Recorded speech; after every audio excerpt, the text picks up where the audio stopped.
aren't. We I had the did. Pistons over the But Wizards, we and they had them both low. suck. We had them low. I had them low. I had the Well, Knicks all like I'm 10 saying, seed, yeah. You're the but- only fool that had the Wizards in the play. But I've been talking about the Bulls rebuilding for a while. Now we've seen it come into fruition. But They're not even rebuilding. They're I going know, all in. but there's a bit of a dilemma here. We're going to talk about the dilemma right now. Because Zach Lavine in his last 10 games has been balling out. We know that Drew is a Zach Lavine truther. He thinks he could be the best player on the championship team one day. We don't quite believe that.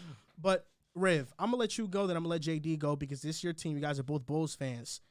It's funny how you don't go first when you're next. When it's the next topic. No, well, it's me. You want I'm me the to next go? guy. I mean, listen. Nick guy. The Bulls right now. Next take. Zach LaVine's playing amazing.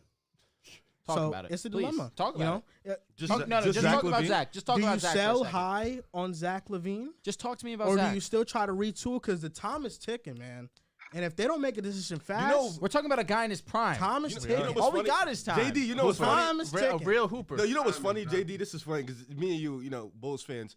If we sell, guess where Zach is going? LA. To the Knicks. Damn it. You do know that, With right? Brunson, don't baby? dap me. You don't Two, want We you got don't want 3 him. All Can I Stars. want Levine? Yeah. You don't want him. We got 3 You All don't- Stars. you don't just want told me- him. You just told me you didn't want him on I your don't team. want him, but if he comes to the Knicks, I Enough. support him. Wait, you have 3 I what? support You him. have 3 what? I'm a fan of the Oh team. my God. I'll Three what? support Levine if You're he comes saying to if the you Knicks. have Levine, he'd be the third. Who's the No, I'm third saying we All-Star? have 3 All-Stars. Who's the third? third? Brunson, Bro, Randall's it's Brunson, Levine. Randall, make and the him. All-Star game. He's an Stop All-Star. it. Stop it. He's playing at an Respect all-star level. him. Stop Oh it. my Riv, That's Riv, God. Riv. Start No, respecting he's- Brunson. He has You been. had him He as has an been. All-Star. He has been. Huh? You had him 7th on your All-Star voting That ballot. doesn't mean 7 people on the All-Star ballot don't make the Yes, All-Star yes. Seven team. guards make the All-Star game. Yes, they do. And 7 forwards. Check it up. Are you sure? It's 14 people on the team? It's 6. It's what? Check The it. math doesn't Check math. it. The math doesn't math. Riv, at the minimum, you He's not can. an Because it's All-Star. You front can- court, backwards. He's, All not, right, he's playing fine. he's playing at an That's All-Star it. level. He's not That's an it. All-Star. It's yet. gotta It's be like 8 and 7. De'Aaron Fox. Right, He's not 15. an all-star. He hasn't been an all-star, but he's an all-star level player. That's Wow, what he's saying. That's not what he Simple. said. Come on, bro. not what he said. Stop it. Levine's an all-star Enough level with the player. semantics. Levine has No, made the All-Star game multiple Levine's- times. I was gonna say, What Levine. are we talking about then? Levine's an All-Star. Levine is Okay, an so all-star. what's No, the the issue pushback? is Brunson. That's what he's Oh, saying. my bad. Yeah, I tell you, he didn't make the All-Star He's game. big yet. semantics. I know, but he's guy having over a here. great So That's a literal fact.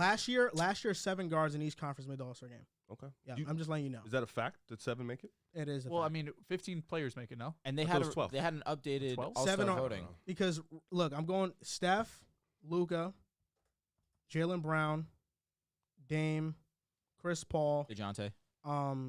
This is from 2021. I I know, but believe. I'm saying that would be one of the 7 still. This is the No. 2021 All-Star game. Because Bradley Beal, Kyrie Irving, Mike Conley, James Harden, Zach LaVine, Donovan Mitchell, Devin Booker. Yeah, the 7. Mike Conley was a sub. Yeah, but they have 7 on this on the. Yeah, because On the so Team there Durant isn't 7. It's a sub. Well, the 7 players made it. So that means Jalen Brunson would get in subbing. I don't If know. somebody gets hurt. Is he playing at All-Star caliber level? Yes or no? Yes. All right, Okay. that's it. That's So what stop we're with the talking about. semantics. That's what we're That's talking not a about. semantic. You wasted our time with that, man. If somebody because this is so stupid. If somebody says he's an all-star and I go look at his resume and he doesn't have an all-star appearance, you're lying. Is CJ That's McCollum an not a all-star? semantic. That's not a semantics thing. You're lying. Answer. No. Does he play at an all-star level? Yes. All right, so what's but if the you tell me he's an difference? all-star and I go look at his resume, You know that's like it's a saying popularity That's like you contest. telling me Jalen Brown's an all-NBA, right? And I go look at Jalen Brown's resume and he's never made an all-NBA team. But do you no, I'm sorry. He plays at an all-NBA. Bro, it's a Okay, I understand popularity what you're saying. contest. Like It's a it's not popular- cement, you're Let me lying. ask you something. If Like, what are we doing here? Like Devin Booker Stop almost lying did and not telling make me the All-Star people's game. all- Remember, When he made Portland- it as a reserve, Devin Booker. He was an all-star. He made it as a reserve. But that's what I'm saying. What He are you almost saying? he almost was not an All-Star. Why are you telling me about it almost? But he my was, point but he was an because all-star, it though. was That's all that matters he at the end of was the an day. all-star, but you did not get voted in by the fans. He or got that's wasn't better. He got in selected. by the coaches. That's even Yeah, the better. coaches matter more. It had so to than be the because fans. of injury that he got in. My whole point is I don't know the about All-Star. that one. You get that voted is- in by the that is coaches. what That's not an happened. injury No, thing. as a reserve, he only got in because someone Oh, missed. so he's a reserve. That's He it. still got in though. But you're an Because- all-star. but- You get on the resume. You No, don't for play as a sure. reserve. CJ It's all and fine. I Dame, like resumes. CJ I and love Dame resumes. back. I'm a CJ resume and Dame guy. backcourt in Portland. If I would have said they got 2 All-Stars, would you give me pushback? Yes. Because CJ's not an All-Star technically. I will give you All right. 100% pushback. All right, sounds good. Let's talk about but the Bulls. listen, the Bulls right now, you guys have dilemma. So are you selling high on Zach LaVine, or are you keeping it and seeing where this core can go? I know where this core can go. So I've been wanting to sell for 2 months now? I know where this core can go. This core can go to the first round. This core can probably lose. I don't think this core can go any further than the first round. I think they've reached their ceiling. I think there's just too many good teams in the East. I think Cleveland's better than us, Philly's better than us, Bucks are better than us, Boston are better than us, Brooklyn's better than us. I just think right now, the way this team is constructed, the way Billy Donovan coaches, we don't have the proper firepower. We don't have the proper coach to match up with the top 5 teams in the East. And if you don't have that, there's literally no point because you have to see one of them in the first round. Realistically, I don't see an avenue where we dodge any of those 5 teams in the first round. So I think inevitably you have to sell with Zach. I mean, no, I don't think you have to necessarily sell with Zach. I think you can keep Zach for the long road. You just paid him, 100 or 200, whatever $1 million it was. He's getting paid $40 million. He's only 27, 28 years old. That's so prime. You can keep Zach, but I think inevitably you have to start selling on the team. They just made a report yesterday that Caruso and Pat Will are not on trade talks, so that hurt me mentally because I really want to sell this team because I don't think there's any groundwork to get any better. You saw how great you guys were last season when Lonzo and Caruso were healthy. DeMar and Zach I don't want to hear were Lonzo on the news. I'm done with Well, you Lonzo. saw he just dropped some clips on IG. He's dunking done for the season. Though. He's dunking the I know, basketball. but he's at least He's activities. running. Yes, Dog, it's he's been running 2 on the years. trip. All I right. understand, but it's Well, progress he at played the last minimum. year. He played last It's year. been a year. It's been a year. It's progress. Can you just no, be I'm saying he'll happy? play ball. And like You be- the next time he will Yeah, play ball, it'll be it'll two like years by the time. It'll be them in 2 years. Yeah, but the next time he gets back on a basketball court, Yeah, it it'll will be be 2 years. 2 years. But he's bro. progressing. He's Great. working. No, it's great for him. Like great for him Yeah. personally, healthy. I want him, but I don't right now. You want to sell? Riv, listen, I think you're wise. You're I don't really think you wise. sell with Alonzo. He's 20 mil. You can't. No, sell I'm not with saying Lonzo. I'm saying I think Riv, Rest of you're the a team. wise person. You're a wise man, and your analysis was very wise. Vucevic on an expiring deal. Zach Lavine, really great player. that. Oh no, he's great. But really, really what's the ceiling on a Zach Lavine-led team? I don't know. Lonzo's out for the remainder of the season. DeMar doesn't want to go through a rebuild. He's kind of like teetering between happy and unhappy right now. There's no sense of He's direction. begging to go to LA. The Bulls are trending right Stop. now where they started when they had Zach Lavine, with nothing, with no help. Like, there's nothing to surround him with. Caruso? That's the name you bring up. yeah, but that's an issue. Yeah, it's an issue. Y'all trolling, man. Yeah. No, I feel like the Bulls right now, their decision is going to be made off of one thing. This question or this statement. Do we feel like we're closer to competing than rebuilding? And I think the front office and Billy Donovan are going to choose the first option. They're going to try to keep competing. I don't think they're going to retool or rebuild, which would be the smart thing to do. But the time is ticking on making a decision right now. And JD, I want to hear your analysis because I don't think it's too far from what I'm saying right now. Yeah, I agree. I think they have to, at the end of the day, just decide to try to compete because when you do try to rebuild and retool, what is that going to turn into? Like at the end of the day, we're going to have to wait, years upon years to be real contenders anyway. So I personally feel like there's no reason to trade Zach. Like as much as the other side of me being a Lakers fan, much as I want to see him go to the Lakers, I don't think there's no way. There's no logical reason for that to happen. For being He's fair. a Lakers You're a Since Bulls when? and Laker fan? Yeah, is there You're a a problem? LeBron Is there a fan, problem right? with that? I'm a LeBron fan. Yeah, Okay, oh, yeah. No, because I've never heard him say it. That's why. That's all. Yeah, fair. I'm a LeBron. So I knew he yeah, was as a much LeBron as I guy. would want to see him go to the Lakers, it just doesn't make much sense for the Bulls, and there's no package that the Lakers could give him. I don't know what Knicks Bro, package y'all Thomas are talking Bryant? about. Bro, Pat Bev. Y'all unserious. Stop. Pat Bev should never be the first name. The first name you said was should Pat never Bev. be Pat Bev. Should never be Pat Bev. Bro, the 27-29 first round pick. Thomas Bryant. I'll throw you Thomas Bryant as like a little extra. Stop. That's not enough. All right. We just gave that man. We You just know gave what? him 5 years, 200 and how much mil? No, not enough. So this is what I really want to get out of this topic. I want to highlight the level of play that Zach Lavine has shown the last 10 games, averaging 28 points per game, 66.5 true shooting percentage. My goodness gracious. 48.2% from 3-point on 8.5 attempts per game. Not winning. 4 assists per game. This is what happens when Zach Lavine is healthy. And the disrespect that was put on his name because of injury was disgusting. Talk about it. And Facts. honest to God, Point him out. it was hard to sit with. Point him out. When we know who Zach Lavine is when he's at 100%, that's a 50, 40, 85 guy. Zach Lavine is a special basketball player that when he is healthy, he is one of the best shooting guards in the game. Top 5. I don't care what you tell me. That's what he is when he's healthy. Okay, shit, Drew. Spit. I just want respect on Lavine. I said this last show. I don't want you to tell me he's the best in the league. I'm not here for that. I just need you to acknowledge Lavine being great. So, in terms of the question, should the Bulls blow it up? Should they capitalize on Zach Lavine's recent tirade? Yes, because honestly, the Bulls are stuck in a middle ground right now. And yes, I do like the roster when it is healthy, but when's that going to happen? When's Lonzo coming back? He's already shelved for the rest of the season. Who knows how he comes back next season? Caruso's playing good basketball. I know you guys laugh whenever I mention Caruso, but he needs that acknowledgement. He is a great defensive player, one of the better perimeter defenders in the league. DeMar DeRozan, of course, he's a great basketball player, but he continues to age, and you already mentioned it, Joel. He's not trying to be a part of a rebuilding team. Vucevic, that seemed like that trade really was one of those that set them back a little bit. I'm sure the Bulls wish that they had one good Wendell Carter on this team to have a young guy. Don't. You do. You can. I do. At least have your first back. Rib is speaking for himself right now. I know. At least get your pick back. JD, I would at least get your pick back, but like no, because you could have Wendell and you could have Franz. Yes, you could have Franz. Yes, yeah, stop. Franz, yes, but Wendell was always hurt with us. He barely and that's played. why I understand where you, as a fan, are coming from. That hurts you as a man. It hurts to see Wendell be hurt, go to the Magic, and be this level of basketball player. It sucks. I know it does. But that trade did set you guys back a little bit because Franz would have fit seamlessly onto this team. Wendell Carter, a great center, young center to have onto this team. Great rebounding, double-double machine, honestly. The Bulls are stuck right now, and I think that you need to gather assets. And with the way that Lavine's playing and with his injury history, you have to capitalize. You see what these other guys have been traded for. You saw we just had this whole segment about Dejounte Murray getting traded for 3 firsts, potentially a 4th. Rudy Gobert got traded for 5 firsts and a plethora of role players. Donovan Mitchell's Donovan Mitchell. Honestly, you could have traded more for him and it would have been worth it. He's special.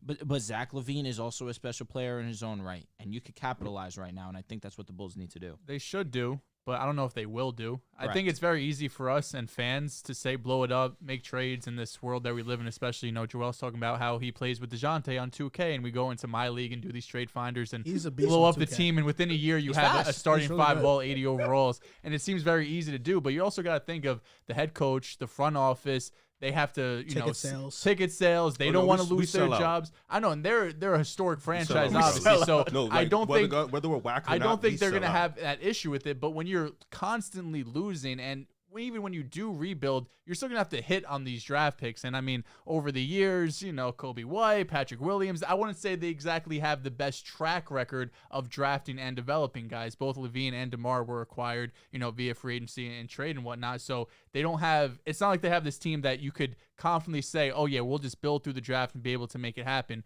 Outside of really like Derrick Rose, who's been that one guy you've been able to bring in and really solidify him as this star player that you drafted. Okay, Joakim Noah. Well, like I'm saying, you're not building a team around Joakim Noah, obviously.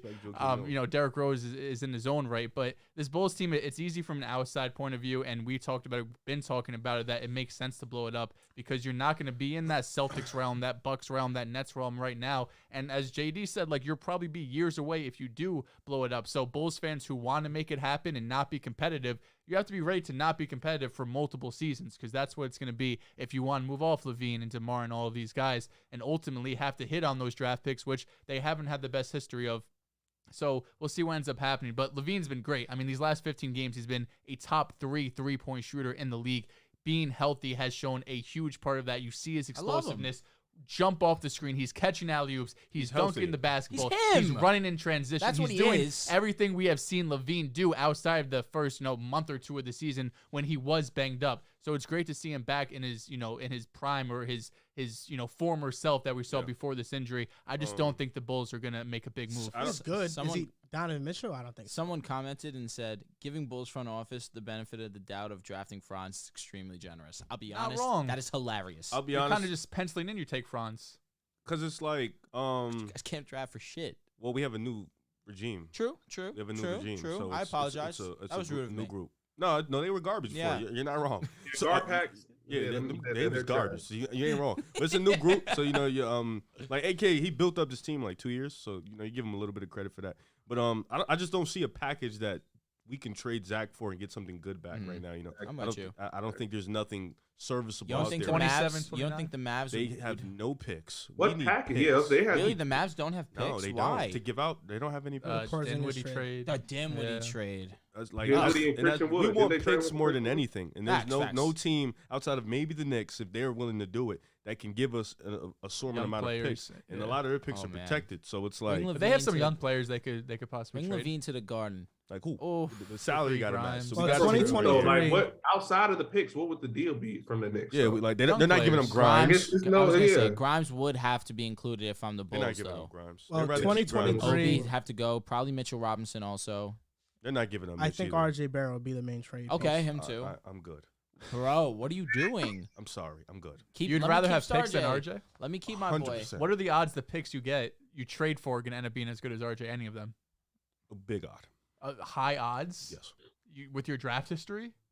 It's a new regime, bro. I understand. I love that, the but optimism. Regardless, Put it No, there. like he can't. He's saying draft. There is no draft Could be- history. gonna- okay, but even It's a still, new if you regime. want, if you I'm want gonna these make a Knicks hot picks, take if here. you want these Knicks picks that are heavily protected, that means they're probably going to be late first round picks. But They're why- going to turn why into would- as good as an player as RJ. What is RJ right now? What is your what is RJ ranked in the league right now? I mean, ranked. It's not great, but he has But, like, he has why- a future. He has promise. He Why go? averages Why 20, not trade? efficient. Why can trade defend. Zach Lavine, who gets paid 40, right, for RJ Barrett when all we want is expiring deals and picks? We don't want guys who are locked up for 4 or 5 years. We want expiring deals. But and a RJ's bunch of picks. on a You need a player to friendly. lead a rebuild, though. RJ wouldn't be the guy. What was that sound? It's just RJ wouldn't. Yeah, I'll take my chances with some of our other late Listen, round listen. Yeah. I Like have who? a- Like who? Ayo A Dosunmu. team led by RJ is nuts. I'm sorry. Yeah, It's just I'm good. RJ or like he said, Ayo Dosunmu, Patrick Williams, Pat Kobe Will. I actually have a Kobe hot They White. send us Evan Fournier. We lead the charge. We're the number 1 pick. Fuck is you talking? Like, All right. Are you dumb? They give us Evan Fournier, number 1 pick in the league. So you serious? I have a Like, hot take on give him the RJ ball every Barrett. play. I think Here we go. Here we go. RJ Barrett, There's always an RJ hot take. soon to be. I think if the right opportunity comes around, like the Knicks wanting to be better and the Zach Lavine thing being an option, RJ will be the one to go. The way I feel, like maybe this is very premature, but the way I feel RJ Barrett's career is going to trend towards is a player that puts up like really cool stats on teams that lose and is like always the center of like trades where he's just constantly getting traded and he's putting up these empty He's Harrison stats Barnes? on like teams that are just, whatever. Whatever.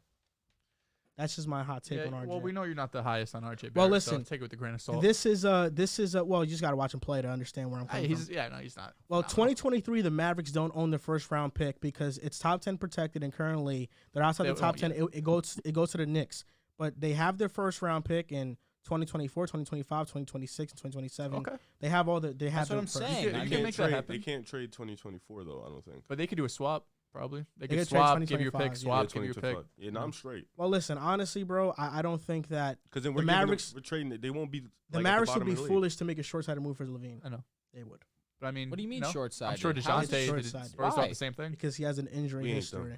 So that's really it. That's the only mean thing the holding Hawks you thought the back. same When thing? he's That's healthy, huge. he's clearly I'm saying him. when the Spurs trade DeJounte and That's got those huge. picks That's a back, huge they're probably thing. thinking they're not Is going that what you're gonna hold on to? He hasn't performed in the playoffs. But I think they Come just on, wanted to get off DeJounte. You're better That's than true. that. But you guys probably want to get off Levine. If I you, don't in think this we in do. this world, no, I'm saying if you want to blow it up, you just get off and lose. Joel, you are better than that. What do you say? What happened? That this is what he's going to hold on to nitpick Levine right now.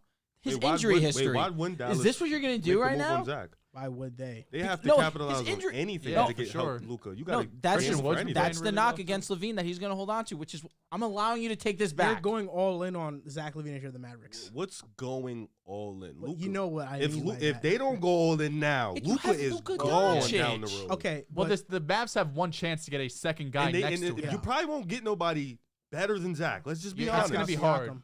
Huh? Pascal Siakam. In the trade. Are they going to move him? Are they going to move Siakam? Would you rather Siakam or would you rather Raptors Levine? and the Bulls right now That's a are good both question, looking at honestly. rebuilds. But I think Yeah, the but I don't Bulls are think more Pascal likely to would move him than the send- Raptors. if I'm Dallas, if I'm making an all-in move, I'd rather go all in for Siakam. no, I agree, but I don't think the agree with Raptors you. are gonna I make just don't that think move. it's gonna happen. No. But like Dell said, the Mavericks have one chance to get this second star right next to Luka. Trying to get Zach Lavine ain't gonna be the answer. They need to do it at some He's point to actually the make a perfect move. No, star who? to put next to Levine? Luka. I Yeah. agree. I don't I think feel he like is. Pascal wouldn't be because I feel like Pascal's No, a little Pascal bit more. is. No, absolutely no. He would- no, Pascal as is. in terms of Levine or Pascal, I think they're both perfect. I don't know because Just get someone. Because obviously Luka likes to dominate the ball. Hilarious how you talk about Zach's injury concern. You need a defender next to Luka. It's true. Lavine's not a good defender. That's Well, fair. he's I like alright. both fits, to be honest. I mean, he's running out there with Reggie Bullock, who's scoring 2 points a game. It's just that He's you're still a better turning defender you're than- turning Yeah, but it's Pascal not solely. moving. It's not But like he's it's giving you that fucking defense- 25. I'll be We're honest. not talking about the Mavericks just getting Zach and he's No, but like- right. like- He's on this roster. We're talking about them having to trade things. Bro, for I'll him. be 100% honest with you, bro. He's rolling out lineups with dudes who are scoring 2 points. That defense shit is great and all, but sometimes you just need a dude that can go get a bucket. For sure. bro. Yeah, 'cause right Offense now- is the But most all important. it's just I him never and said Dinwiddie if and the to an Mavericks extent. had the opportunity to get Zach Levine from nothing, then you get him. It's because Oh, nothing? Lucas You points think per they just gonna give him up that easy? I'm not saying that. I'm saying like if it was a free agency type of move, yeah, go Oh. after him, go pursue him. But No, we're talking when about you the when trade. you have to make a trade and you have to give up a lot of assets, no, You it's will not give worth up a it. lot of assets for It's Pascal. not worth it because Pascal is a defender. He But has he- championship DNA. But he's first, he's a great hold offensive the player. fucking phone. What do you mean? First of All all, NBA. That's hold why it. he has Pascal- wait, wait, wait. championship Yeah, DNA. yeah, Pascal hilarious. is not a defender that's gonna like. He's not a defender that can like. He's not an anchor. He's not an anchor. That's not what he is. They don't Pascal's- need him to be an anchor. No, they just need him but to be but good regardless of defensively. what you're doing with He Siakam, can guard five positions. Yes, but regardless of what you're doing, you're still trading a bunch of your defenders for either Zach or Siakam. So your defense is going to take a drop regardless. That's fine, It's but just these guys about are mid. which guy is going to propel your offense a lot more and is going to help Luka. Siakam. Maybe. All right, shout out to our guys over at NBA University because this is the point I wanted to get off. So you have Joel Embiid, who has by far the most generated points per possession, 1.51. You would expect that Luka Doncic would have higher, but it's not. It's at 0.94 because the guys around Luka simply are not good. He creates opportunities for them, but they do not capitalize. I feel like when you bring in Pascal, now you're turning him primarily into a scorer. And this one more thing to add on to that, Okay. because he brought up the injury. How many games you think Siakam and Zach have mixed up in the last 3-4 years since you know ball? You You're know probably ball. gonna I tell believe me you that know ball. Zach Levine has missed Because he's less played time. through No, injury. I believe you He know plays ball. So I'm through gonna ask injury. you, if you had to guess, Zach misses 60 games. How many you You think shouldn't have done Pascal this. I missed told you to take it back. I told you. Pick what back, Zach Levine. That's what really? you're going to hold on to. So I'm gonna- You're I'm holding Zach on to a Levine. career 20-point game average in the playoffs guy. He's been He in the playoffs played one 5 time. games in the playoffs. One time. He's not Are you Donovan Mitchell. serious? He's not Donovan Mitchell. Mitchell. not Donovan available. Mitchell, He's not uh, available. You had Zach Levine over Mitchell. I like Take that Levine. back. I said Take that I back. was- So I- Dehls, Take that back. I'm gonna What's read. up? I'm gonna read the injury. That's an L, Drew. So the last 4 years, Lavine has played this year 38, 67, 58, 60. Kind of gross. Yeah. And then Siakam, the last 4 years, has played 32, 68, 56, 60. Yeah. So if the injury concern is for Zach, it should be the it same should for be the Siakam. same It for should be the same. Siakam. So that injury, throw that out the window. What please. injuries has Siakam had? Well, he doesn't play as much as Zach. No, let me ask you. What injuries has he had? Shoulder injuries, ankle injuries. That's the ones I know off the With top of my Zach head. Levine, I'm worried about a knee. Even though they play the same amount of games. But I'm worried about a knee. Why are you stuttering? I think I didn't stutter Stop once. it. Stop. I didn't stutter Stop. Yeah, once. you just stuttered. No, I'm I actually- did being not. mean. You're You're stuttering. being No, I mean. did not. You're being I mean. didn't I'm stutter confused. once. Well, I'm confused here. What are you saying to me? A knee is a more serious injury I than agree. a And shoulder Levine or So you're not something worried. else, or an explosiveness ankle.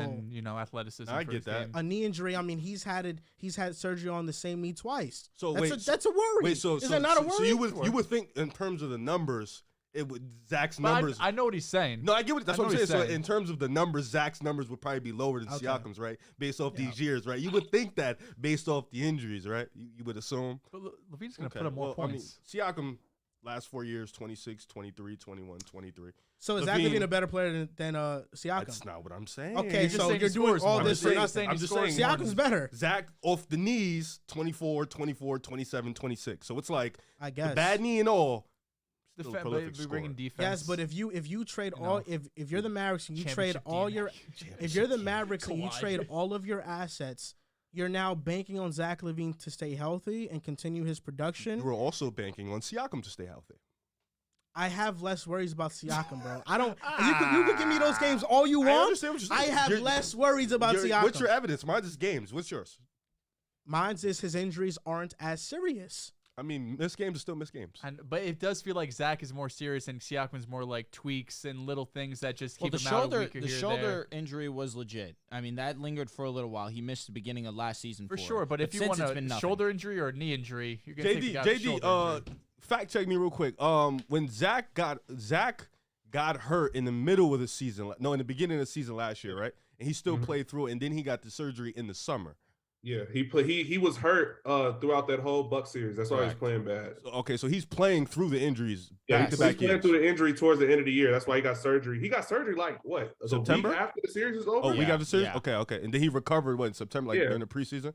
Yeah. Okay. And he was still, even when he came back, he was still at the start of the season. He wasn't playing back to back, so he was in and out the lineup still. So yeah, it was lingering. It's but he's played better this season than he did last season. Yeah, he's playing his best to me. Actually, he's playing his best basketball of his career. Like in these last 15 games, he's playing the best stretch of his career so far. So yeah, I don't feel like they should move on him. Give it enough time.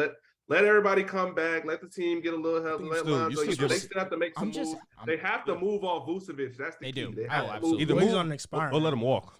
He said he wants to go back to the let him Magic, walk. Let him walk. We need a rim six man. They had him on. That was tough. Just please, from here on out, respect the man. When do I disrespect him? I just call it how it is. Next topic.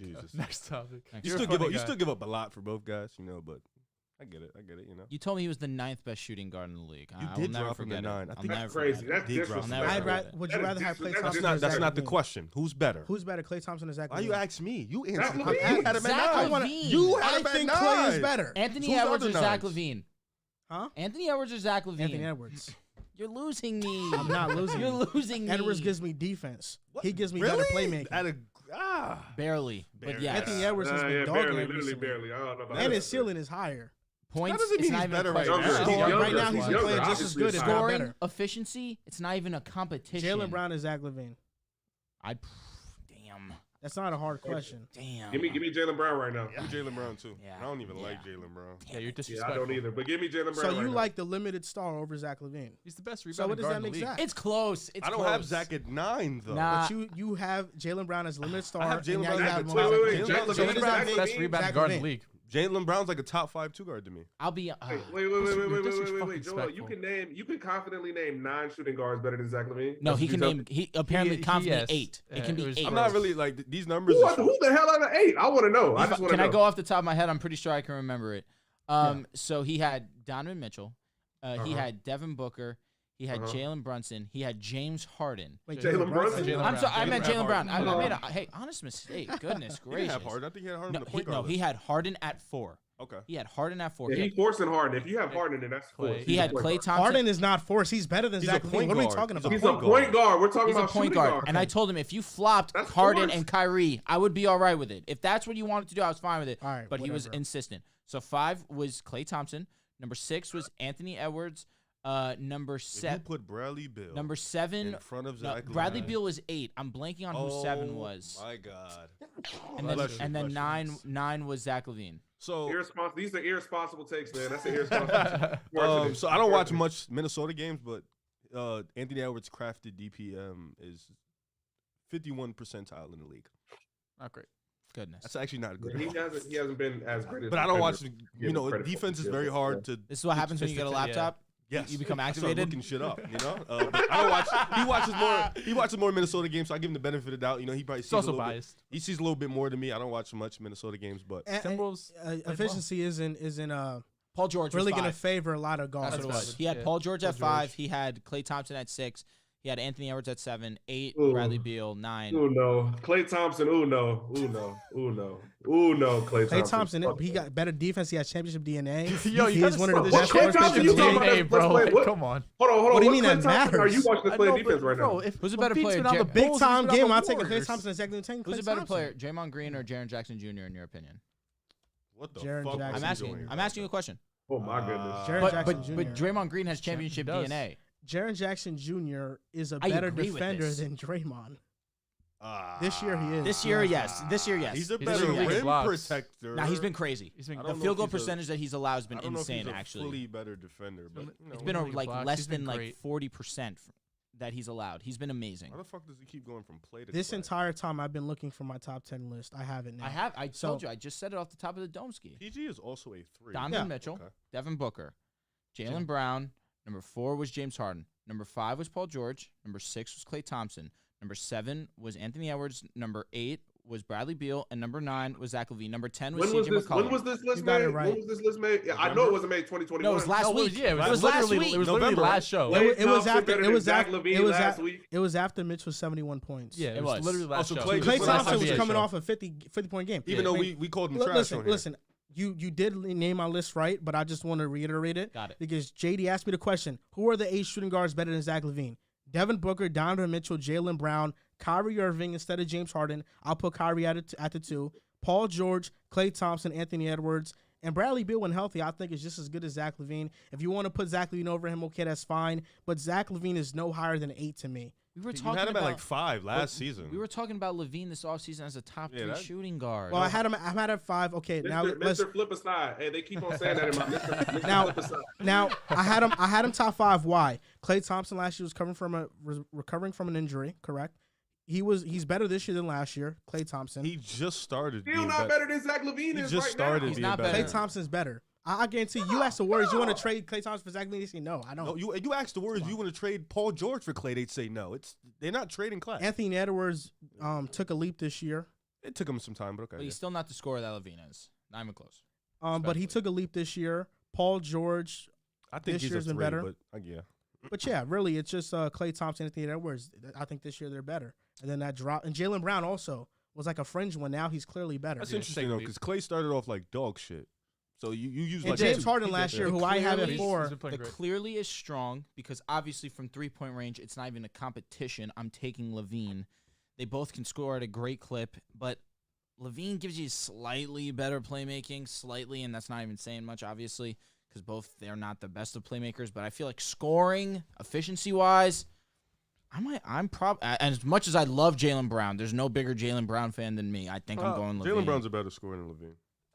He's a better finisher. He's a better mid-range shooter. He can shoot the 3 ball. He's Zach shooting like Lavine for 33% Zach this Lavine, season. for as athletic as he is, refuses to use it to go to the basket consistently. He's scared, Jaylen man. Brown's super aggressive. Mhm. He is. He And is. he's one of the best rebounding guards. I think he's number 1 in And I am terms of not a rebounding guards in Jaylen the Brown league. fan. Oh, we he know. is a better We know. scorer than It's close, Zach though. Lavine. It's He's It is also close. shooting like 56% from mid this year. Yeah, he's definitely that's his thing. Scoring is Jaylen Absolutely. Brown's I mean, bread and butter. you're telling me he's limited. He's got to be elite at something. Oh, he's elite at scoring. Yeah. Absolutely. He's a great Everything else- rebounder too. Yeah, that's cool. Is he a great playmaker? No, He's a great okay defender. He's okay. No, he's but a we great know defender. we know he can Enough be with this narrative Yeah, that he's he's not okay. a great It's gross. defender. He's I'm done okay. with it. We I'm know done he with can You're be mad a really 'cause good he's okay defender. at it? No, no, I'm I'm done mad because because your you're taking this like semantics. 40 game sample size of Jaylen Brown. You're saying he's a bad defender. He's been a good defender. He's just been more of a scorer this year. I His wonder defense why. is taken down. We know in the playoffs he's going to lock up. That's signed and sealed. Who did he lock up last year in the playoffs?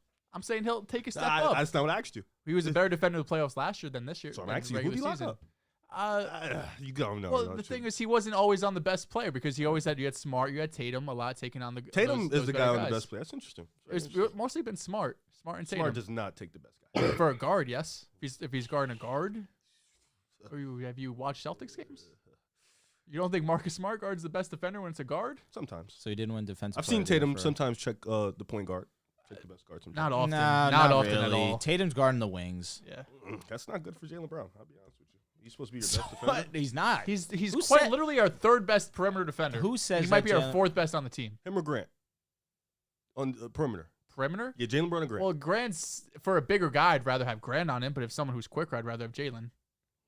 Well, one thing, sorry, he's a better defender than Zach Lavine. 100%. That's You called Grant fat and shitty. Grant's been spectacular this year. That changes my narrative? It should, because he's not fat and shitty. Okay, He's a good basketball very player. strong. I never said he was a bad. You called him basketball player. fat It was and a- shitty. Yeah, fat trolling. and shitty is crazy. It was Fat and trolling. shitty. It was Bro, trolling. thank It you. was That's trolling. been your That's- I was was trolling. trolling. He It was was a trolling. trolling moment. He- He how was many times has trolling. he said it? He said it a few, but But he it was was- trolling. he was a said it like trolling 7 moment. too many times. He likes to be rude, and where that might be his downfall, Yeah, okay. I understand. You know that. what? I'm gonna use this this website a lot. Let me see something. Crafted NBA. Yeah. Let's look at Jaylen Brown. Should never give this guy a fucking laptop. Mr. Jaylen Brown, defense. You guys make Now, me sick. last year, a big time trade happened. The Kings and Pacers had a big time trade where it was a Sabonis for Haliburton swap. And at the time, everybody thought it was a bad move by the Kings, that, this trading Hallie was a very bad move. And we're going to revisit that trade and give our winners for it. I think, looking at it right now, the Sacramento Kings won. And we do a lot of shows monthly about eight or more shows monthly. So from this moment to last year, we've done like what, maybe 50 plus, way more than that. So obviously I forget a lot. I went back to see what I had said in that video. And a lot of what I said in that video is what I'm going to say today. You know, I think this was a good move for the Kings because... Oh, yeah? You said that in the video? I did. Did you listen to what I said? I didn't see what you said. That's a shame. Yeah, sorry. I was just paying attention to my take. So narcissistic, man. I thought this was a good move because it gave the Kings a sense of direction. They now are building the roster around a player. Found it. Perfectly said. Somebody found it for me. What was that? Whew. I needed somebody to find this. I love the Discord buddies. You want me to read it? Yeah, you can read it if you want. As much as I hate to say it, the Hawks are legit. The trade Dejounte duo worked to perfection. This is a month into the season. Is that my other account that's trying to impersonate me? No, that's undoubtedly it. I don't know. I love remember the that. Discord guys. They always I don't come in remember clutch that. for me. Woo. Joel Vivi. I don't remember that. That's at you. all. It got the flick, the fire flick, my favorite flick. Yeah. You know, I was definitely intoxicated after my trip to Atlanta. It swayed my opinion somewhat. This was November 14th. It was 2 weeks into the season. Yeah, gross. Yeah, I watched them play live. I was like, listen, man, this team was good. But, you know, you guys made a lot of good points. They haven't been healthy. But, you know, still, 3 first-round picks was still a lot to trade for them. I went back to the Kings video to see what I said. And, yeah, this trade gave them a sense of direction. They were stuck between Fox and Halley. They chose Fox. I thought it was the correct decision. And De'Aaron Fox and Sabonis, that duo has been, you can say, a top 5 duo this year. And Sabonis is averaging 19, 12, and 7, shooting 50%. Only 3 other players have done that. Kevin Garnett, Nikola Jokic, and Wilt Chamberlain. Sabonis is the 4th player to ever do that in NBA history. And I catch a lot of slack for this when I say Sabonis is better than certain players that may have better numbers. Like, you look at Sabonis' 19 a game, and you look at Siakam's 26, 27 a game, you think Siakam's better. But right now, the Raptors, if I'm not mistaken, have a bottom 20 offense, and the Kings have a top 5 offense in the NBA. That's not fair. Most of it, you know, people love to look at individual statistics, but it's also about how better you make your team offensively.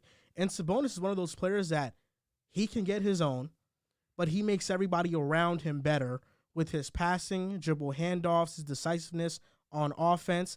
And now they have an identity and style. Mike Brown has came and instilled that in them. And this team, they're just going to keep building from this. You know, of course, there's a question mark about what's the ceiling of this team. I think first year together, let's see what moves they make in the offseason. But for Indiana, my gripe with them is that they can definitely win this trade long term because of Tyrese's age. They have their franchise point guard for 10 plus years. And they're probably going to add a top pick with the Haliburton and Mathurin duo and now have a 3rd guy. And we're going to talk about it later, but I don't think Indiana's going to be a team that sells. You know, I think that they like Miles Turner. They like Buddy Hield. And if they can add a prospect to that group, you know, this group could be a pretty damn good team. They've been pretty damn good this year. I know Tyrese just got injured. But, you know, Kings, I think, are winning this trade for sure right now. But the Pacers are not far behind in the now.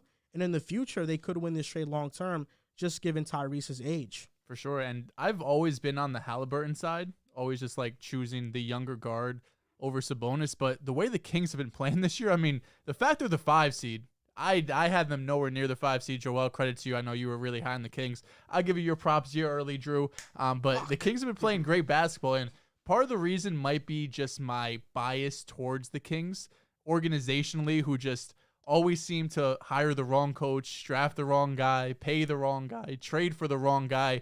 But I mean, in this last year plus, they've only done the right things. Hiring Mike Brown looks like a slam dunk hire. I mean, he obviously isn't going to get Coach of the Year consideration, but there's not many coaches that you could look at this season who have done more with their assortment of players than when Mike Brown has. Trading for Kevin Huerter was a great move. Signing Malik Monk to a 2-year contract, less than $10 million per year. Malik Monk has been a key part to this Kings team. And then drafting Keegan Murray, who's been the best rookie three-point shooter in the league this season. He's shooting over 40% from three on 3, 4, maybe 5 attempts per game.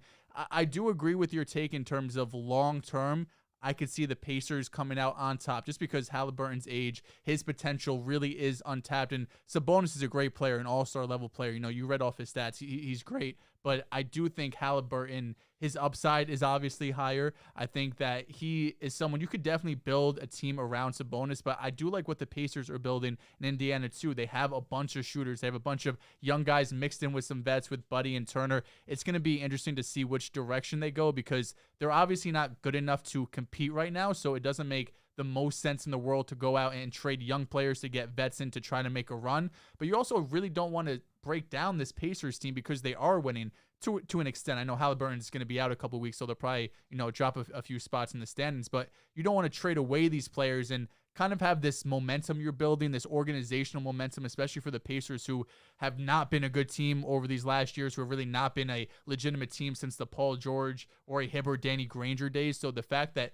they've been able to build momentum with this Haliburton deal, I think they should continue going on with it. But I think this is a very rare situation where both teams win, where the Kings are happy, the Kings are winning, Sabonis is playing great, and overall, they've made great moves. And then you look at the Pacers, who they're sitting pretty right now. They got Haliburton, the young stud, the young point guard, who for a majority of this NBA season was leading the league in assists. I think Harden has overtaken it within the last few weeks, but he's obviously a very special player. So it rarely happens, but this looks like a win-win deal. And the end of the, whenever 10 years, 5 years now, it's really going to depend on what is Haliburton turn into. What is he, especially on the scoring and defense, because we know he's a great playmaker. Can he become a 25-point per game scorer or something like that? Then you'll see everyone saying, oh, it was a wash. But looking at it now, I mean, it's really a good deal for both teams. And shout out to both organizations who have got shit on for years, specifically the Kings for making all the wrong decisions. They're definitely on the right path right now. Light the beam, baby.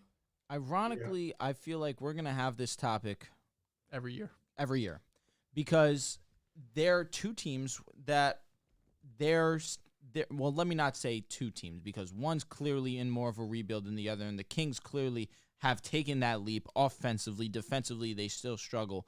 But offensively, it seems that they figured it out.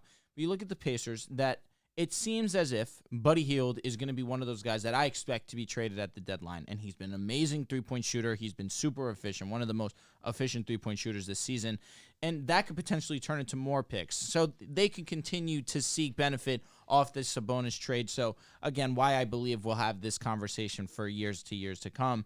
But these two, for one to come out on top of the other, one's going to have to do something in the playoffs. This trade could get not spoken about either, truthfully. But given the fact that Sabonis has been one of the most efficient guys in the league, shooting over 60%, over 40% from three, even though it's limited attempts, of course, impressive nevertheless. And we're talking about the poor man Jokic in the sense of the dude's passing is probably second best in the league to being a big man. You could debate that Siakam and him is definitely a conversation. I would probably lean. As a passer, I would lean Sabonis because he makes better passer. I think Siakam's a better playmaker than you guys give him credit for. Of course, I think most of his playmaking is off of like driving and kicking out, and Sabonis is making more difficult passes. That's exactly why I lean Sabonis, absolutely. And especially for what he has done in terms of creating for others on this team. We've seen Fox take a leap in his game as well. Fox is also a solid playmaker in his own right, but the offense really is centered around, to a degree, Domantas Sabonis, and he has done a great job in helping the others around him.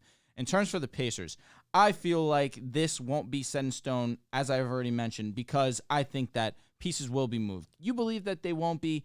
I have difficulty sitting with that for the fact that Miles Turner and them have failed to come to contract agreement. I think that Miles Turner's name has been in trade rumors. We spoke about John Collins being in trade rumors for years. It seems like Miles Turner is the exact same way. I expect Miles Turner to be moved, especially for the fact that the contract's been iffy. And Buddy Hield's another one that I expect to be packaged in that deal as well. Or if not packaged, he's going to be traded alone and them see benefit. Haliburton's going to be out for a couple weeks. That definitely stings. But Haliburton's been playing fantastic. I think he was on pace earlier this season. Let me say this. I know he was on pace to be one of the first players to average 20-10 and shoot over 40% from three. I mean, Haliburton is a special talent, has a chance to be an all-star this year. But with the fact that the Kings are actually seeing benefit now, a top 5 seed in the Western Conference, right now you give the edge to the Kings, but this is going to be a question that we ask year in, year out, and that's because the Pacers have ways to go. Everything y'all have said so far. Y'all really have come. I think they have the best offense in the league right now. They're third in pace. Defense, isn't that good, but they're first in points per game too. So a lot of what they're doing right now, I feel like in the short term, the Kings did win the trade because of everything I just listed off, how good they're playing right now. They're fifth in the West too. So yeah, I feel like short term they did win the trade. Kevin Huerter's playing really well, as you guys said. Keegan Murray is best 3-point shooting rookie in the league right now. It's a lot of great ancillary pieces all around. I would say the only reason I feel like the Pacers won the deal long term is because they did get their franchise player of the future. They did get, like I said, I feel like he's teetering in between that top 25, top 20-ish in the league player in general. He's playing that well. He's playing at a high level right now. And yeah, long term, like Drew just said, they have the players on the teams that could really be good for other contending level teams or playoff level teams in the league, and they can get traded for other picks and other pieces. So yeah, right now the Pacers, I think, what are they in the East right now? I know they're top 8 in the East. 6 or 7. Yeah, they're top 8 in the East. So obviously they're playing really well right now. I don't expect that to keep up.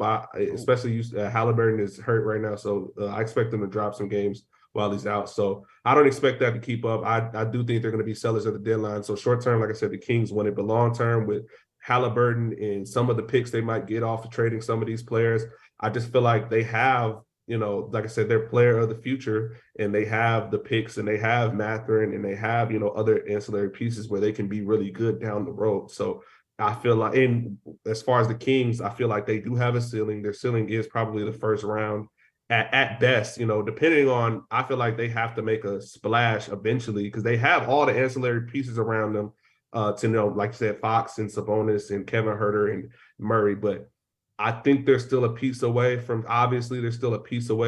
truly being like a real, threat out in the West. So they still have some work to do. I don't know how they get there, but, so long term right now, I'm going to say the side with the Pacers and say that they can, be the better team. But, like I said, like we've all been saying, like y'all have already covered, it's one of those rare situations where we do see a win-win win-win trade for both teams. So, yeah.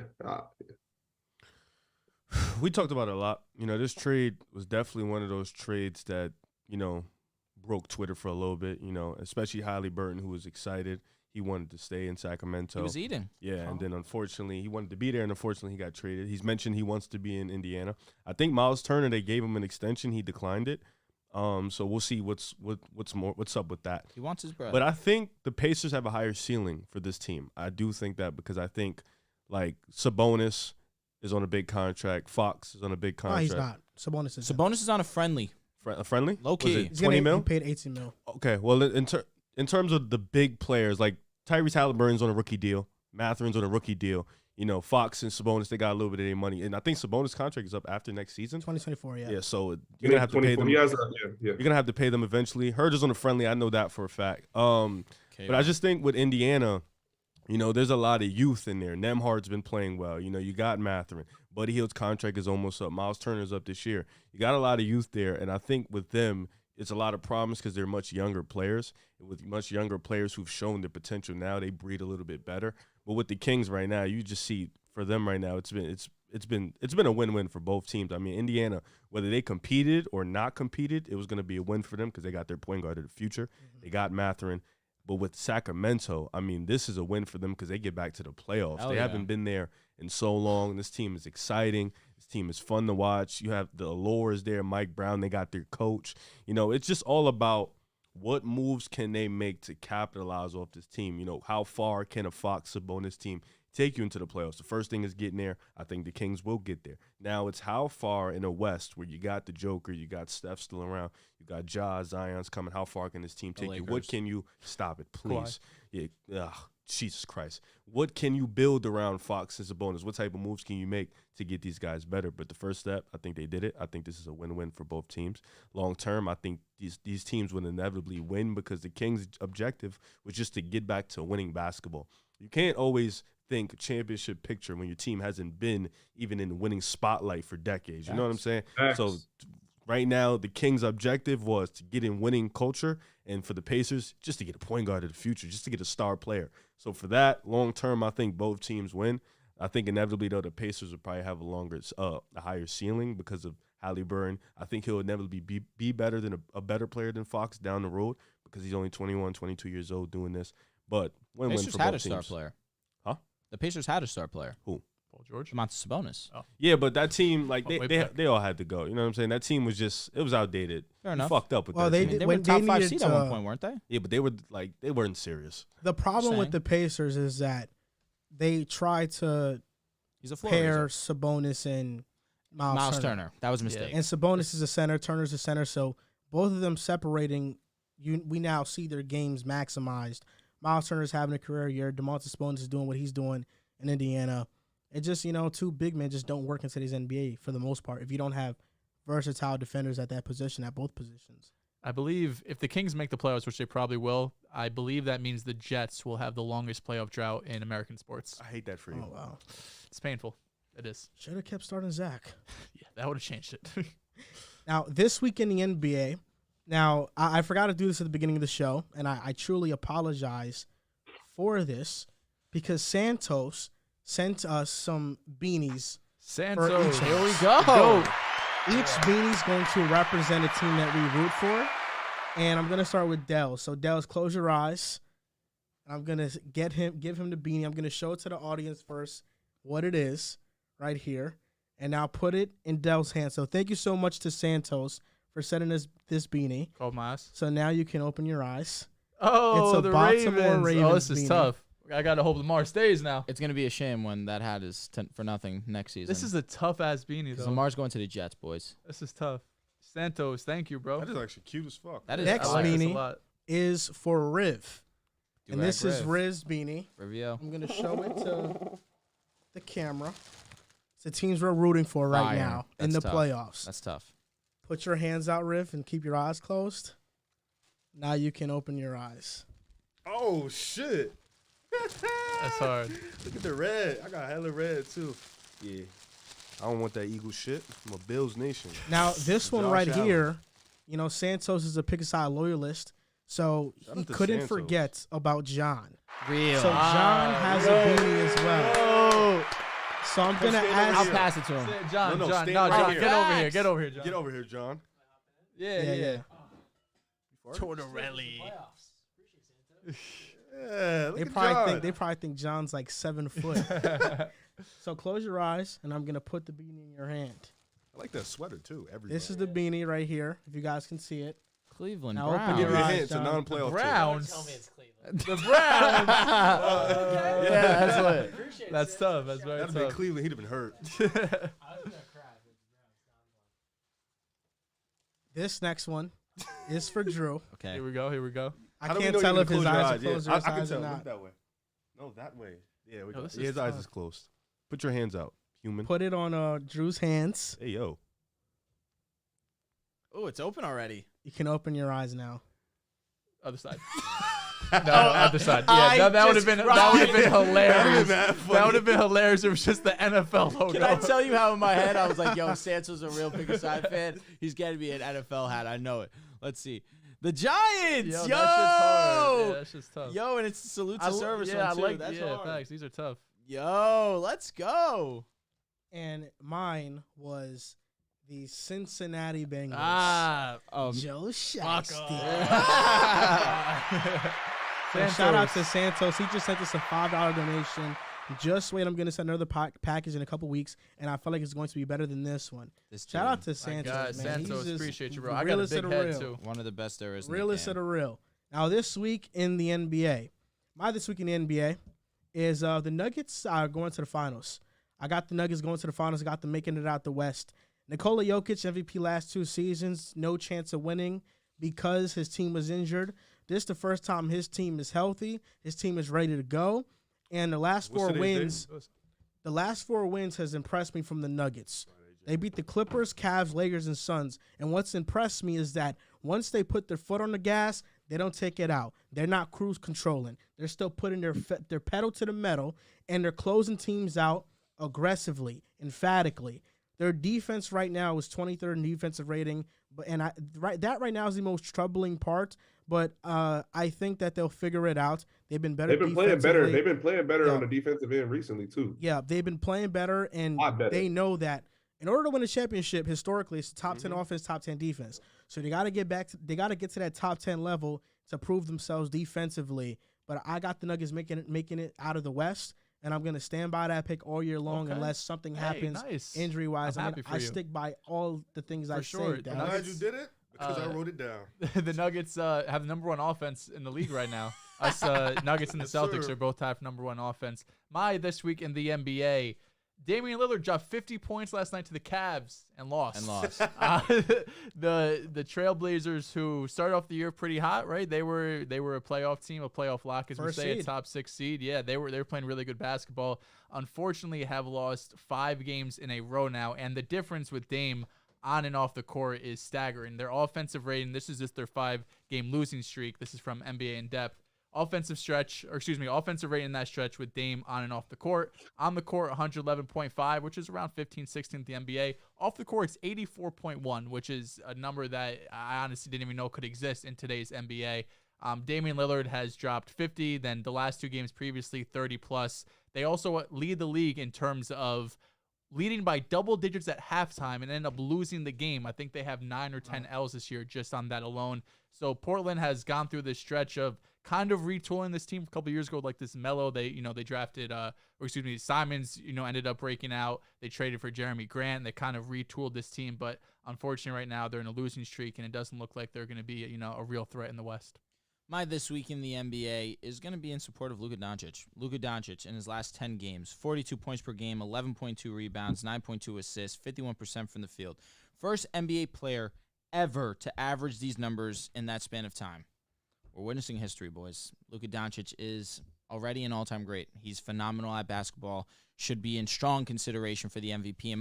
In my opinion, number 2 right now, just behind Jokic, because what he's been doing with that offense over there in Denver, you already spoke about it. Goodness me. He's been amazing, but that we can't take away from Luka. These numbers are out of 2K. It doesn't matter if you're playing Well, he on Hall of actually does Fame, this shit 12 in minutes. 2K. I mean, this guy And I is look at him like this is absolute- ridiculous. Yeah. And right now, I saw him and Jokic both have the same overall in 2K. I think they are both a 97.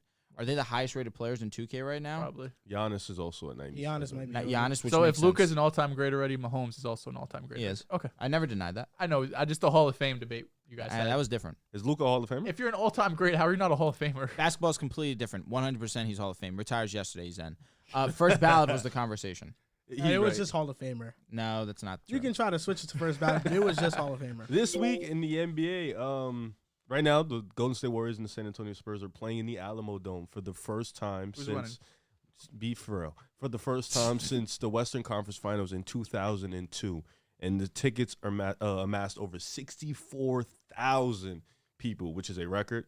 Shout out to the Spurs. Shout out to finally being back in the dome. I actually am watching the game right now. It's beautiful, beautiful. It looks like a college game, though. You know how the Final Four is a little bit. JD, you know what I'm talking about. How the Final Four they set up. It looks just like that. It's beautiful. But yeah, they're all there to watch Steph, and I think that just goes to show how great Steph is and how Not impactful Devin he is. Vassell? No, 100% Steph. He's one of the most impactful players in NBA history. Maybe in sports history, the fact that you can get 64,000 people to go watch a young light-skinned shoot threes, I think that just goes to show how impactful he is in sports history. He's one of the greatest men on earth. He's one of the greatest men in I mean, he's history. talking facts. I mean, him, George Washington, I don't know who to choose. I'd probably choose George Steph. Washington. But that's my this week. All I in the know is NBA. George Washington doesn't have the record for threes. He does not. All time. He does not. He's not handsome either. No, He's not. not near He it. wore as a a man wig. like Steph.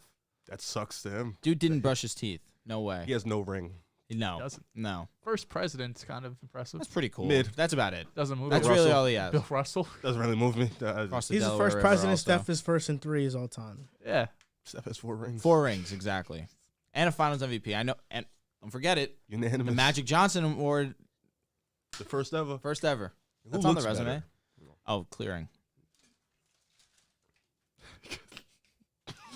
You're ridiculous, man. We all did our this week in the NBA. Did you? Yeah. Yeah, I did. Oh, Yeah. facts, the You Nuggets. got, Yeah. you got one? Wait on I JD. actually don't. I was sitting there this whole time trying to look at like who's somebody that's been impressing me, but yeah, no, I don't have one. I'm surprised you only had one today, Joel. That's bad. growth.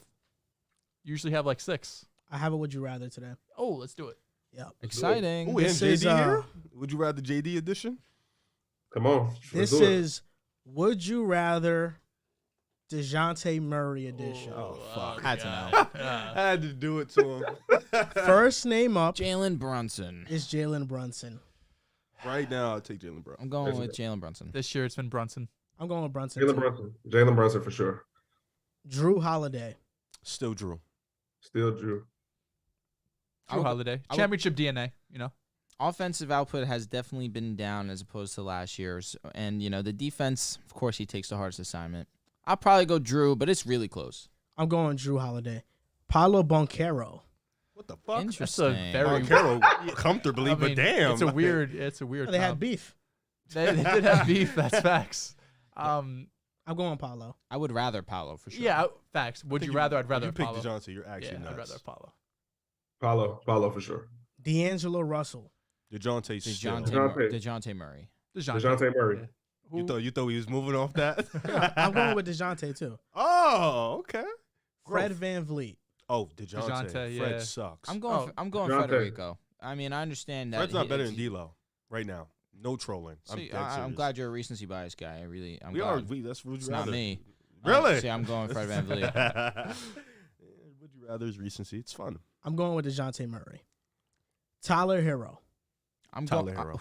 I'm going with Tyler Hero. The all-around game is tough. Yeah, that's a good question. I'm personally gonna say DeJounte Murray just because of what he gives you on the other end. Yeah, the defense really matters to me here. I'll go DeJounte. What he's doing for Miami, being their lead offensive guy.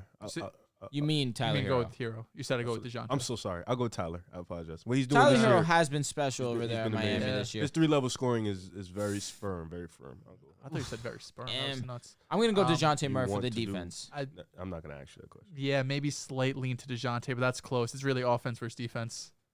I mean, yeah, I would But give DeJounte can still DeJounte give you the 20. playmaking is too. So yeah, That's I'm true. Yeah, That's DeJounte. true. Give me I DeJounte. like what Tyler can give me. What do you What is that exactly? What do you mean by that? Pause. I'm not doing that. Next name up, Kevin Herter. I'm going with DeJounte DeJounte. Murray.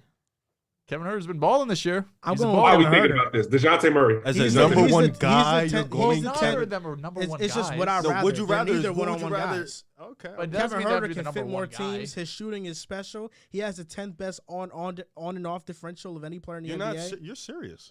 I'm going with Kevin Herter. Kevin over Herter's been DeJounte. great, but I would rather go I Herter just, over I just thought DeJounte. the way we was doing the players, it looks like initiators of the offense. I didn't know we were doing. It's Kevin just Herter. would you rather. It's not who's the better initiator of offense. No, I'm saying the way he was doing the names. Like he was doing Fred, Tyler, initiators. I thought I see okay, the rotation. okay. Well, the reason why Kevin Herter's not in Atlanta is because of DeJounte. It fits. It's true. They moved off him. I don't think that was a DeJounte thing though. I thought Yeah, they just didn't missed wanna the pay him. cap. Well, that's why it's one or the other. Well, I mean, yeah, I mean, It's either him or Bogdanovich. And Last Bogdanovich name- wasn't going back to Kings. should have My moved bad. Bogdanovich. Last name here, Jordan Poole.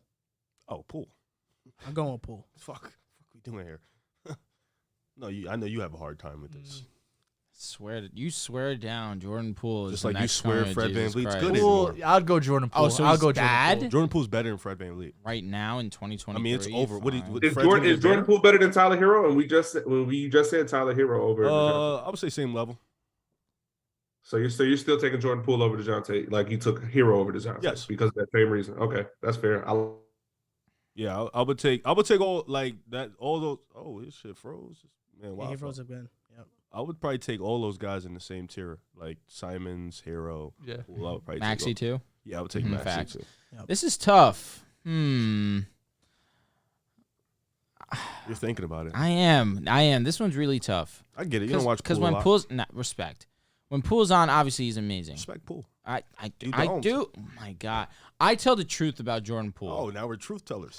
Is that incorrect? I don't know. I'm asking What's you. the Have I truth- spoken what's the wrong truth about on- Jordan What's Poole? the truth on Jordan Poole? Which is what exactly? That he's streaky. That's wrong. No, what'd you say in the fucking chat? You said he's so- overrated. Yeah, you said he's overrated. Because people swear down he's the next coming of Steph Curry. I don't think Steph Curry said it. Clay said it. What do you, if the dudes? Really? No, Clay Really? literally said. Really? But Clay you literally can't Really? take that But as if the God. dude Are you said dead it, ass? how are you mad at But us? it's not You know what I'm true. saying? He's not Steph. No, he's Answer the not. question. Is What? he the next coming of Steph Curry? Hell no. No. We're not going Oh to my see another goodness. Well, Steph. that's Oh, Steph. God. It's not Let's Steph, pipe but down a little bit. Jordan Poole is also an all-star level player. Is he? Yes, As a he starter, is. I would say as a starter. When he starts, he averages 27 a game. Yeah, As a it's pretty starter. nuts. Yeah, it's actually very weird. Not the best shooting splits, but I would give me Dejounte Murray over Poole. Yeah, you have to stay consistent, buddy. I'm going Dejounte too. You have to stay consistent. You picked DeJounte over Tyler Hero. I did. Consistency I got to stay the think- same. Right. That's why I'm keeping it. You feel me? So, Yeah. So who you Give me taking? I said DeJounte DeJounte. over Taking Poole. DeJounte? DeJounte or Fred VanVleet? I said Fred. I Said said Fred. Fred. Because I'm not moved by recency bias. You think Fred gets better from this? I mean, he's injured right now, clearly. Okay. I'm just asking. You did Fred bounce backs from this? Yes. Okay. Is that wrong to think? No, you think next year Fred or Jordan Poole? You think it'd be better next year? Probably Jordan Poole. Oh, okay. Just as long as we're on the same page. Uh-huh. All right. So King donated $19.99, King. and he goes, I don't know when this sort of thing would come up, so I just got to ask. Who do y'all have higher all-time, Dirk or KG, and who would you rather start your team with? KG comfortably. Kevin Garnett. Ooh, Kevin Garnett. comfortably. The way he can initiate I'm an offense, biased. defensively, Celtic legend. the way he can anchor Oh. a defense, the way he can backpack an offense, KG comfortably. Yeah, give me KG over Dirk just off of KG went to the WCF with Sam Cassell and Latrell yeah, Sprewell. that's exactly what I was about to say. Dirk was an just MVP talk and about- lost in the first round to Baron Davis. Dirk has one of the But- most meaningful Yes, championships facts. in the history of the game, though. He went on an insane run, and I think if we're talking about legacies and careers, Dirk Nowitzki has a better legacy and career for the most part than KG. I But, feel but that also, way. But also, this is the thing with Dirk. In order to win the championship in 2011, he needed a defensive anchor, which was Tyson Chandler. And in today's NBA, I don't think you can play like that. I don't think you can have 7-foot Dirk and 7'1" Tyson Chandler. I think KG would adapt much more better to this modern NBA because he can be the defensive anchor and he can also be an offensive anchor for a team. I want to give Dirk all the credit in the world, but I do want to ask, was that 2011 chip more about LeBron not showing up in the biggest moments, or was it about how the Mavericks play? Obviously, they Little played both. well. He's spit- Little Yeah. both. Was It's a No, little no, no, both. no. Right. We're not going to disrespect Dirk's run. No. He swept the Lakers. I'm just asking a You question. beat OKC. I know he beat the Lakers. You I know beat he Memphis OKC. as well, I know believe, right, in he- that run? No, it wasn't. It was Lakers, Portland, or what was it Portland? Portland, Oh, Lakers, Portland, OKC. Lakers, Portland Lakers, Portland, in the Lakers, OKC. OKC, Yes. and then you beat the Miami Heat. I like this. This is a good conversation. You Right. said I'm not trying to disrespect him, but when we're Yeah. talking about comparing him to KG and everything KG yeah, had to do yeah. through that whole when he was in like in the early 2000s, the Western Conference was one of the toughest we've ever seen. We saw Kobe get through it, and we saw KG get to the Western Conference Finals with Sam Cassell and Wally Zerbiak. Like, just look at the players that he had on his team and how he was duking it out every single year. And we saw KG at the same time. Yeah, I don't know if When- I fully agree with Dirk has the better career. You know, Yeah, the I don't best think he has a better scorers. career. KG but- He has a has- better legacy for sure. think so. He has Yeah. a championship. KG has run. the DPOY. He has the MVP. He has the finals. That's tough. KG Dirk was went to- also Dirk went on to all two defensive finals. teams, which Dirk wasn't. So It's okay, G. No, KG, for sure. He did. KG, I think it's close. I think it's like I don't know. it's definitely close. I don't know if it's Dirk Give me like, right KG. away. I think it's definitely. Well, a you said conversation. comfortably. No, I think KG is comfortably better than Dirk, but like legacy wise, I think it's Like close. offensively, I personally think it's not a question. I'm going Dirk's a Dirk. better shooter. No, for sure. I'm going offensively. I'm going Dirk. Defensively, again, I would comfortably go But Garnett. KG's for sure. offensive as opposed to Dirk, it's close. Yeah, Like, you would take defensively, Dirk, there's a- but there's a defensively gap. the gap is Yeah. just humongous. Is it close offensively? KG's a really good passer. His Great post game mid-range, was yeah. amazing. I mean, obviously, Dirk's post game's Yeah, better. KG Dirk can has shoot, a he just can't shooting shoot like over Dirk. KG, and that's about it. That's a huge part Just of it. scoring KG as was a still a whole. good And in shooter. that era, that's like Mid-range. you don't like the shooting isn't the gap as is now. You know what I'm saying? So it's like Also, you got to understand, like he was one of the first. He was yeah, the pioneer for that position, also in terms of how that style of play, no, which definitely carries over now. KG versus It's like a Dirk lot of is- people like to say, Kevin. People see their game in Kevin Durant when Dirk Nowitzki really was the start of that. I know. I'm with you. KG, was a dog. Dirk was a dog. No, Dirk was the start of absolutely. what? That's Exactly. that style of Was it play, not that big Peja? man. Okay, little both. Stock. Oh my God, he was so nice. I don't think that's like. I don't think that evolution. I don't think the evolution is to KD though. KD can dribble the ball. Dirk could kind of dribble the ball, not like KD. No, KD's more athletic, which is why people. KD's a guard that No, for sure, definitely. 7 foot. is 7 foot basically. No, the athleticism is what definitely differentiates the two. But that style of play really started with Dirk. The stretch 5. The shooting big man. Yeah, I don't know. I think at that level for sure, absolutely. Yeah. It started with Akeem. Yeah, I wouldn't say he started it, but he made. He definitely he- transcended it. Dirk Exactly. transcended Okay. it. Yeah. Because you definitely saw Tony Kukoc come in the league. Hakeem did it a little bit. Like you saw guys a little bit. I guess at that level. Yeah, Ralph Dirk- Sampson. That's That what, yeah, we level. never saw Dirk just anybody that elite. transcended. do it like Absolutely. that. Fair enough. I get what you mean. Though. That's why we clear. I'm glad that we could come together and exactly like that. What the fuck was that? Don't worry about all that. Mind You your weren't there business. for Yeah, it. You mind weren't your there. business. You had to Mind be your in the business. conversation. My fault, gang, my It's all good, man. Too lotion in there. My hands, bro. Nah, want some moist in lotion? there? Yeah, I actually do. The Smells Grizzlies pretty lovely. are on an Smells like 8-game win toothpaste. streak currently. They've beaten the Raptors, Pelicans, Kings, Hornets, Magic, Jazz, and the Spurs twice. They're on an 8-game heater. Yep. 8 games. And in the last 8 Enough games, heater. 6 players work. have averaged 10 Thanks, man. plus points per game. 8 players are averaging 8 plus points per game. And really, I just want to talk about the Grizzlies real quick and what they're doing. Jaren Jackson's Can they- defensive Can they impact. win the finals? Can they go to, come out the West? I mean, I can ask you that question, Riv. What do you think? Ask me? They can. Well, They can. They're dirty. I think you said one time there's no way they come out. The defense is amazing. Well, I'm he not just a- picked the Nuggets. That's I'm his- not a that's his believer squad. of this team. I'm They're not. too cocky. They're too cocky for me. But this team is a team that is really could only stop themselves. And that's what I believe, as well. I'm sorry. I I break it down. You have- what do you mean by that? You have a superstar in John Morant. Absolutely. You have spacing. You have a defensive stopper in the perimeter in Dylan Brooks. You have Jaren Jackson Jr., a defensive anchor who can protect the rim, and he's playing at a godly defensive level right now. Unbelievable. He's fewest allowed points per drive in the NBA, Yep. leads the NBA in blocks. Yep. He doesn't qualify right now because he hasn't played enough games. Nick Claxton's number 1, not Rob Williams. But Jaren Jackson Jr. will be number 1 once he Crazy qualifies. shit. So this team has depth. They have star power. Well, they have a star in John Moran, and Star Desmond power. Bain can get going. I think he got to be that second guy. Respect. Desmond Bain. I say they can only stop themselves because last time in the playoffs, we saw John Morant go down. I think his style of play, you kind of worry a bit about injury with it. Not saying he'll get Super injured. young. Not That's the saying problem. he'll get injured, What? but his style He's of super play young.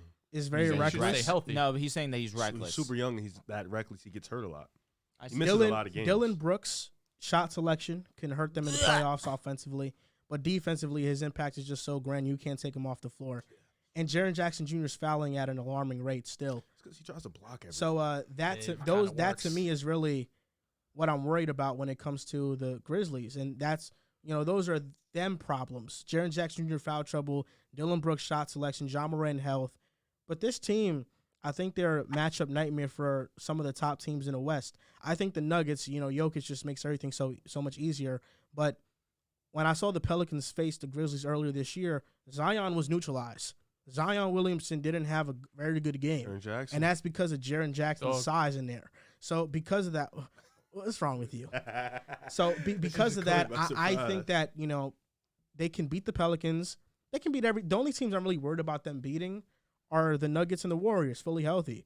Even the Clippers, we could put them in there, but, we don't know if they're going to be fully healthy. The Grizzlies are a legit team. Lakers. Did you say the Lakers? Enough is enough. Bro, please, Yeah. please don't Enough get is into enough. his head. Please. Enough. We enough. get it enough. Please, Bro, what? We get it enough. We We said do. what? Enough is enough. We really do. You go above and beyond. Until you guys get to a playoff spot, we will Yes. start talking about Once you. if okay? you get Once if you get get to the the play-in, 10th we will seed, talk about you get the to the Lakers. 10th Did you seed. see how you the bring up the refs Lakers. absolutely? The I fix did was not in wa- I last. told you I didn't watch The game. fix was in. I told you I Yeah, didn't you watch guys the got game. you guys We got. should have won home. the game yesterday. Unfortunately, it happens. You also You might know got a what? little lucky with that LeBron up and down. That wasn't called it up and down. What do Yeah, the fix was in favor of the It went Lakers. both ways. Like, It went Lakers both blew ways. that game themselves. They had refs- the Made some rest of the questionable What are we moves. doing here? Troy Brown clearly got fouled at the 3-point line, and then the game on the line, LeBron drives, clearly was fouled. Let's talk about Memphis. Once you get into the playing spot, we will give the Lakers their credit. You know, How about How you many eat games it? out are you? Couple. One or couple. two, They're not. probably? They're not. It They're can't- it's it like can't two, be a three. lot. It's It We're not can't two be a and a lot. half lot. games out of 4th place. Like That might jump to like 4. Yeah, we got hoed last night. I understand. It hurts. You didn't get hoed. You just lost. You didn't even watch it. I You took did. you guys I know plus did. 9.5, Yo, and I you- actually won that bet. So you hit. So what's your Yeah. issue? After the first Usually quarter, when you hit after bets, you the- fucking. after the first quarter, I had the Lakers plus 9.5. They came back and made it a game, so I cashed it valid. easy. Yeah. Game out of the play. To talk about Memphis for a little Down double bit. digits The twice. Memphis are a well-run, organized team. Shout out to Taylor Jenkins. He's completely altered this culture. He's put this team foot on that grit and grind Is era. this the best Grizzlies team ever? Yes, you can say that. Okay, You can I definitely- agree. you So can I say was that interested grit in and your grind opinion. era, nothing changed. It's just the players. That mentality is still installed into these young players. Ja's leadership is there. It's confident. Jaren Jackson Jr. His fouling is really just he tries to block everything. He's a little bit too aggressive at times on the defensive end. That's more of an IQ thing. He should get better at that as time goes by. Dylan Brooks offensively, he's a little tricky at times, but like you said, you can't keep him off the floor because he's your main stopper. He's your POA defender. And then John Moran, just what he can do, he can single-handedly change a game. That's Superman right there. Yeah, he's my Superman, and this is why I ooze over him so effortlessly because he's just so amazing with the basketball. The way he can just attack the rim, the way he can just put pressure on the rim, the way you can't you can't make defenses stop him because he's so shifty, so smooth. His ability to manipulate pick and rolls is amazing. Desmond Bane has fully come up into that number 2 guy. If he continues, once he gets back going, he's one of the best shooters in the NBA. Amen. Then they got the bench unit, the bench mob. Tyus Jones comes in, Brandon Clark, Santi Aldama. They got a collection group. Remember Tyus Jones I'll over never Westbrook. They got a good collection group of young bench players, starting 5. For me, it's like you said, matchups. The playoffs is all about matchups, and in the West, this is going to be a real big matchup problem. I look at the Warriors, I look at the Nuggets, the Clippers. If they ever figure out how to get healthy, teams that can go small, that can give Jaren Jackson Jr. some fits on the perimeter. You know, I look at teams like that. But the big teams like the Pels, I look at the team like Minnesota if they get in. Those teams, I think, even Sacramento, I look at the team that Memphis can match up well with those teams, you know, because I think you can keep Steven Adams, you can keep Jaren Jackson Jr. But Memphis, this should be their year. You know, they've made the leaps. You saw the bubble. They went at it with Dame. Dame went at it. They lost. You saw when they went up against Utah, Ja had averaged 30. They lost. You saw last year they got to the second round. Now this is the year. This is the time where you have to make that final push. You have the team. Everybody's on a good paying contract. Everything's good. Make that push. It's time to make that push. And Taylor Jenkins, John Morant leading the charge. They seem like they're ready for it. But it's just right now the West is in so much turmoil. We think, you know, we look at Denver, Memphis, and Pels. They've been pretty much the most consistent teams. But you look at the Pelicans. We haven't even seen them healthy. When does BI come back? Zion's Shows now how he's scary out. they are. Yeah, like it shows how scary, but it also shows how we still don't know. It's still I know what a you bit mean. of And we also have to see the fit. yeah, the fit with Zion and the BI. team construction. We don't really know. Like there's still a mystery. It could be a great mystery, could be a bad mystery. you're out on the we don't know. Pelicans? You're feeling good I'm about not out on them. them. Yeah, but yeah. No, I'm you know, definitely making feeling sure good. Like we're I'm on the feeling same good page. as if no bad team can beat them. Facts. But Yes. there's a lot of good teams. There's Denver. There's Memphis. You still have to LA. be scared of the Warriors. You know, the Clippers are still. You always have to keep them in the back of your LA mind. Clippers, you meant. Timberwolves getting healthy. Timberwolves. I'm not Don't worried insult me. about them. No. Not moved at all. He was about to fold you. He was. Yeah, He because was I thought you dangerously said close. something else, but then I realized they have Rudy Gobert. So you look at it's a lot of top teams. Even Sacramento, that can be a tough 6-game series. That's a team that you're gonna have to crawl out your way out the It first should round. not be though. If you're the Grizzlies, They that, should that take Kings care of series business, should be but nothing. the Kings, I mean, There's no such thing as take care of business. Their Kings are defense a is great bad. Even offensive Dallas. team. Woo! Their defense is bad. Yeah, and, but the Kings and to get hot, bro. but the and just Grizzlies' shoot the defense fucking His is defense lights is out. bad. the Kings. Oh. Yeah. But offensively, that's a tough. You know, that's a Very Golden tough. State system. That's a tough system to But guard. look, as great as the Kings have played, yes, their offense is their shining point. That gets X'd out with the Grizzlies and how great their mean, defense is. You got Mike Brown there. Okay, but He's it really played hasn't. Memphis before.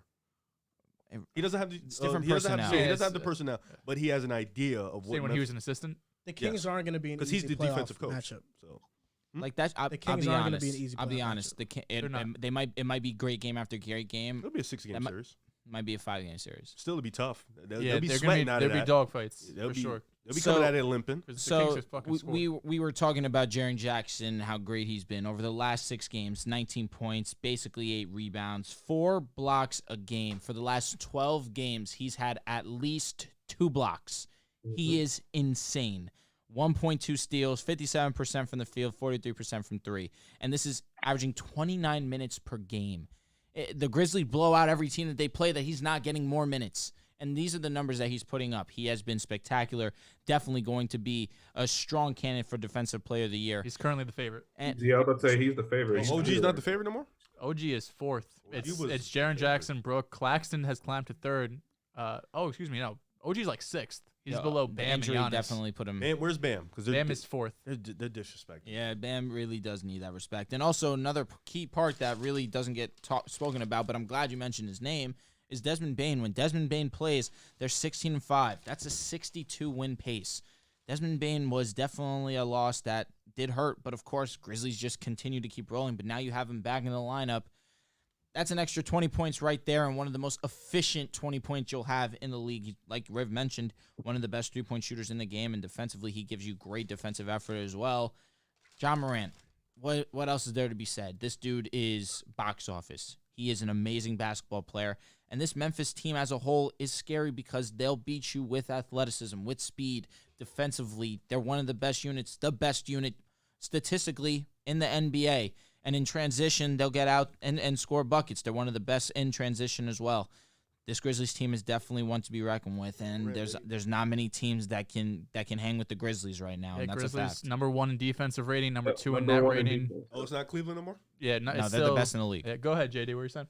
No, I was just picking back off of you. They have the best defense in the league. Shout out to Taylor Jenkins again. Shout out to Zach Kleiman, Chicago native. Shout out to him in the front office, getting all these pieces together. Tyus Jones off the bench has been great, even when Ja wasn't playing. I think he went for 30 the other night, didn't he? But yeah, he's one of the best 6 men in the game that we have. Defensively, their rim protection with Jaren Jackson, Steven Adams, and even Brandon Clark, they've been really well. I know Desmond Bane, like you guys were just talking about, when he came out he was on a flamer to start out the year. At first, the first 15 games, he was on one. He was looking like one of the best 2 guards in the league. Hopefully he can get back to that. I might have stressed that, but hopefully he can get back to that. Hopefully he can get back to playing that way. And he hasn't, and they haven't. And they've been already on this win streak, like you guys said. I haven't been high on Ja Morant. I'm not that high of a guy on Ja Morant, but he's been playing well over this 5 games, averaging That's casual 25. takes right there. 55 from the field. Irresponsible takes. Irresponsible. That's an irresponsible. So me being low on Ja Morant, let's talk about it actually. There was a point in time. There was a good 2-month stretch where Ja Morant was shooting absolutely poorly. Like he was 42 from the field. He was I think it was 27 from 3 and 68 from free throw, but nobody was talking about it because they were winning games. They were second in the West. Fine, that's fine. 2 months, sure, it was 2.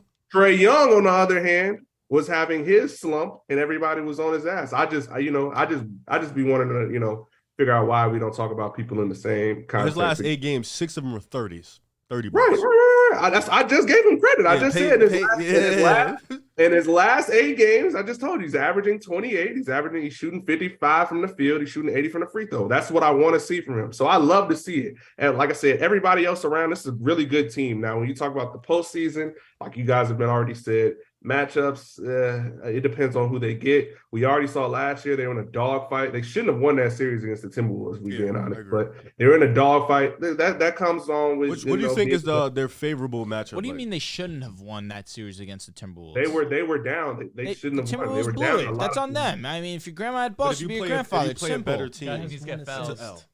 Oh wait, what do you mean? I'm saying they shouldn't have Play won a more because they were experienced down. team in the first round like that. All right, listen, I'm not going to. But they gave the Warriors the best series that the Warriors had.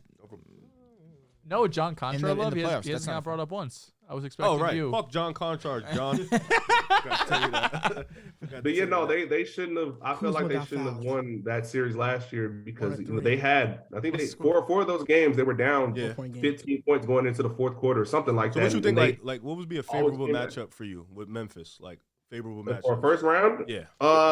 They could, like you guys said, the Kings. They have favorable matchups against the Kings. I still have to see the Pelicans fully healthy when BI comes back. What they look like, I would still take the Pelicans over the Grizzlies, but the Kings is a favorable matchup.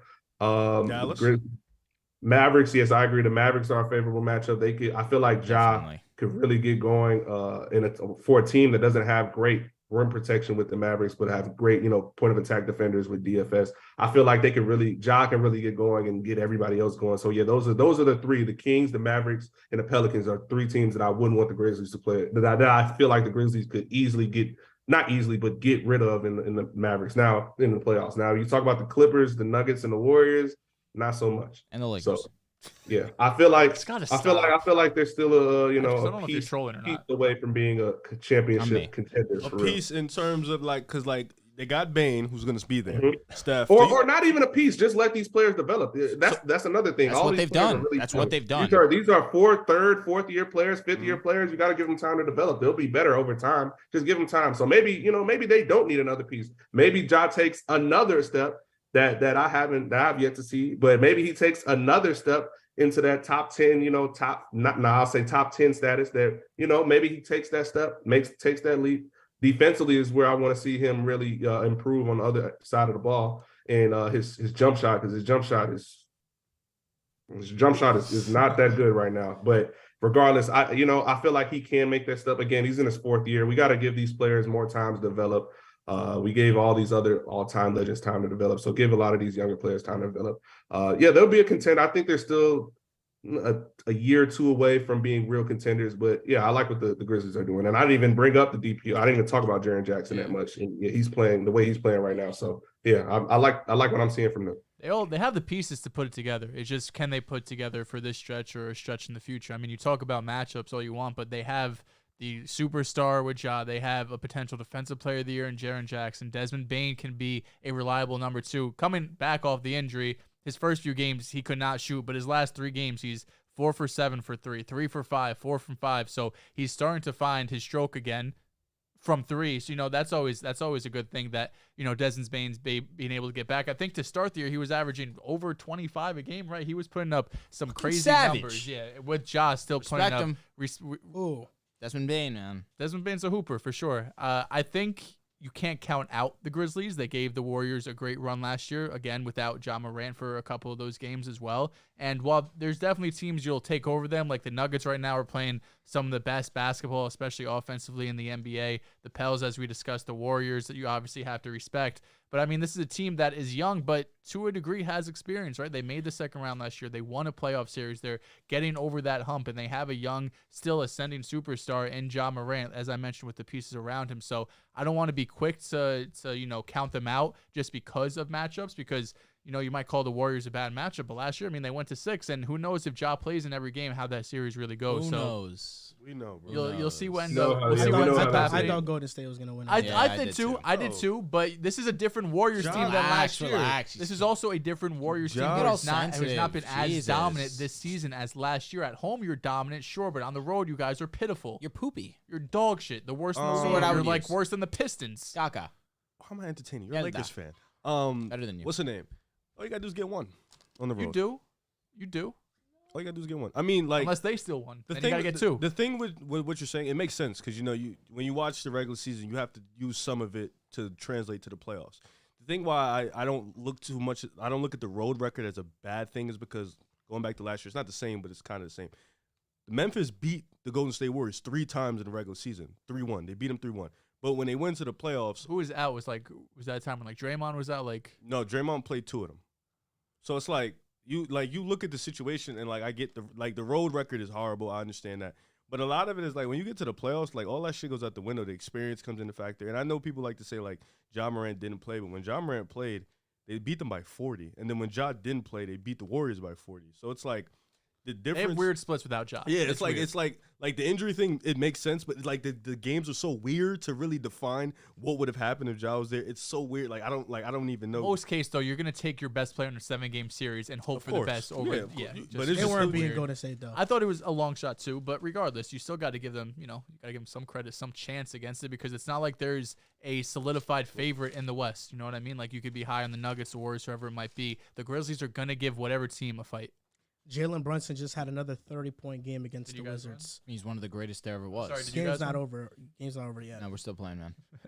But Kyle Kuzma has 30. In a dogfight against the Wizards, pretty nuts. Where I have a 3-leg parlay on Julius Randle, he's gonna sell me, bro. Hey, we got a $50. Oh shit. Did he just come in? Don't know. Shout out to Stanley Fransak Stanley. Jr. Random question: favorite sports movie? Coach Carter easily. Coach Carter's a good one. Coach Facts. Carter's good. I like Moneyball a lot. Moneyball's Like, Remember the fantastic. Titans. Remember the Titans for me. I knew it. It's a clearing, Coach What? Carter. Oh, yeah, It's Coach not Carter the for me. question. Yeah, Coach Carter's great. Shout out for the $50 donation. That was the first Steph Curry.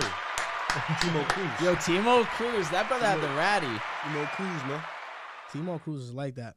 So we're gonna skip this next segment that was gonna be about the Suns because Who wants to talk about the that? question was gonna be, if you guys think that the championship window is closed, and I thought it was for closed me, last year. it's yeah. Yeah. You know, Yeah. I don't. Stop It is. I've been, you know me. Well, I've we been know very- we know how we know the that- Suns. Let's not. Did get we into all it. have them as like Was a the 6 or championship 7? window Had to ever be real for the Suns? Yo, JD. Actually, I don't know ask it if I have to again. make the Madam, post. ask it again. Was the championship window ever real for the Suns? We're talking That about was is it what I've closed? been Was it ever saying open for for real? I mean, yeah, they years. made it to the finals. I mean, it all had season. to be open if they made it to the finals. Yeah. If we calling the Hawks It fluke was, a run, it was open for a year. It was open for one postseason. if the Hawks fluke is a run, the Suns The fluke Suns fluke needs is some for sure serious. run. The Hawks fluke is a Yeah, I run. agree. My fault. If the That's Hawks, all right. if the Hawks run is a fluke, the Suns run needs some serious thinking about. They Like, went to the championship and at the minimum they won the a playoff Suns played series. more The injured Hawks teams than the lost- Hawks. Fact. Okay. Fact. Easily, undoubtedly. Every team they played was missing a star player. At least the Hawks beat a number one Fact. team with they were healthy. They just blew it. And I against get the what you're Pelicans, saying, but at the Zions same didn't play time, either. the team they faced in the second round of the Nuggets beat That was still Portland a in the dog first fight. round, Who y'all had? and Who y'all had the winning? Suns swept them. Wait, I'm And sorry. 4. You have to. Swept them. The Nuggets. The Were a Nuggets. good They team. faced the Nuggets in the second round. The Suns did, Yeah. and that's coming off the series where the Nuggets beat the Blazers, Okay. Suns would have beat the Blazers too. but the Suns swept the Nuggets. Serious question, because you love to throw the Nets thing. AD plays the whole series. Is the Suns beating the Lakers? Be honest. No. It's 50-50. No, it's Oh not. my No, God. it's You not. can't even No, be. It no, was no. you can't even be wraps, honest, and bro. you had the Lakers winning that series before the series Yeah, started like too. yo, he's sick. Don't Like, do that. Yo, Don't. be honest, No, man. They we don't saw even the make games. I don't We wanna saw hear- the games. No, we did without see the AD. games. We When saw the games was with there, AD. it They was weren't beating the domination. Suns. The Suns weren't beating the Lakers. Chris Paul was hurt too. Yeah, Right. but I don't remember. if So he why was is it hurt. 50-50 Chris then? Paul was Chris hurt. Paul was hurt. In Chris the Yeah, Paul I was don't, hurt. I didn't remember if he was Chris hurt. Paul was hurt throughout the playoffs. That's when campaign was playing. He out of was his so mind. hurt throughout the playoffs, but the Nuggets series was his best series. Oh yeah, but then the West Conference Finals he got He was hurt. just mid. Oh, so he, He got had more 40 hurt. in the Western Conference Finals. I'm about to say he did had not 40. get hurt in the He had Western 40. Conference In the West Conference Finals, he had COVID. He was out for like the first. Oh, he two played. months. hurt He with missed the COVID. first game. He missed the first 2 games. Yeah, he did. Yeah, I 40. remember when his shoulder was shot, bro. He could not dribble. Just yeah, say he it said out that on there. the JJ Redick He had podcast. 40, bro. Hey, listen to JJ Redick's podcast. He explains everything. He man. does. He Skill. said he couldn't dribble the ball. But he had 40. He was Yeah, capping. he was What are we definitely playing? Your dragging. Honor, Definitely he's dragging. capping. What are we doing No, here? no, Like no, you no. couldn't dribble, but you had 40. You love to disrespect all-time greats. Yeah, No, 40. you Back- love to yeah, do the 40. little Nets hypothetical. So I'm asking you if everybody 'cause was they healthy. had James Harden, Kyrie, and Kevin Durant. The Clippers didn't have Kawhi. The Lakers had The- LeBron Den- James. Denver and Anthony didn't Davis. have their 2 If players. your question to me is, would the Clippers have won if they had Kawhi Leonard? No, Yes, I no, would say no, no. yeah. My question was, does the Suns even make it out the first round? No, I think yes, still. So you think they No. still beat LeBron? And even though when AD was playing, there was nothing they could do Wasn't to a stop him. question. We were trolling them. Take me back. Fuck. Which I lost.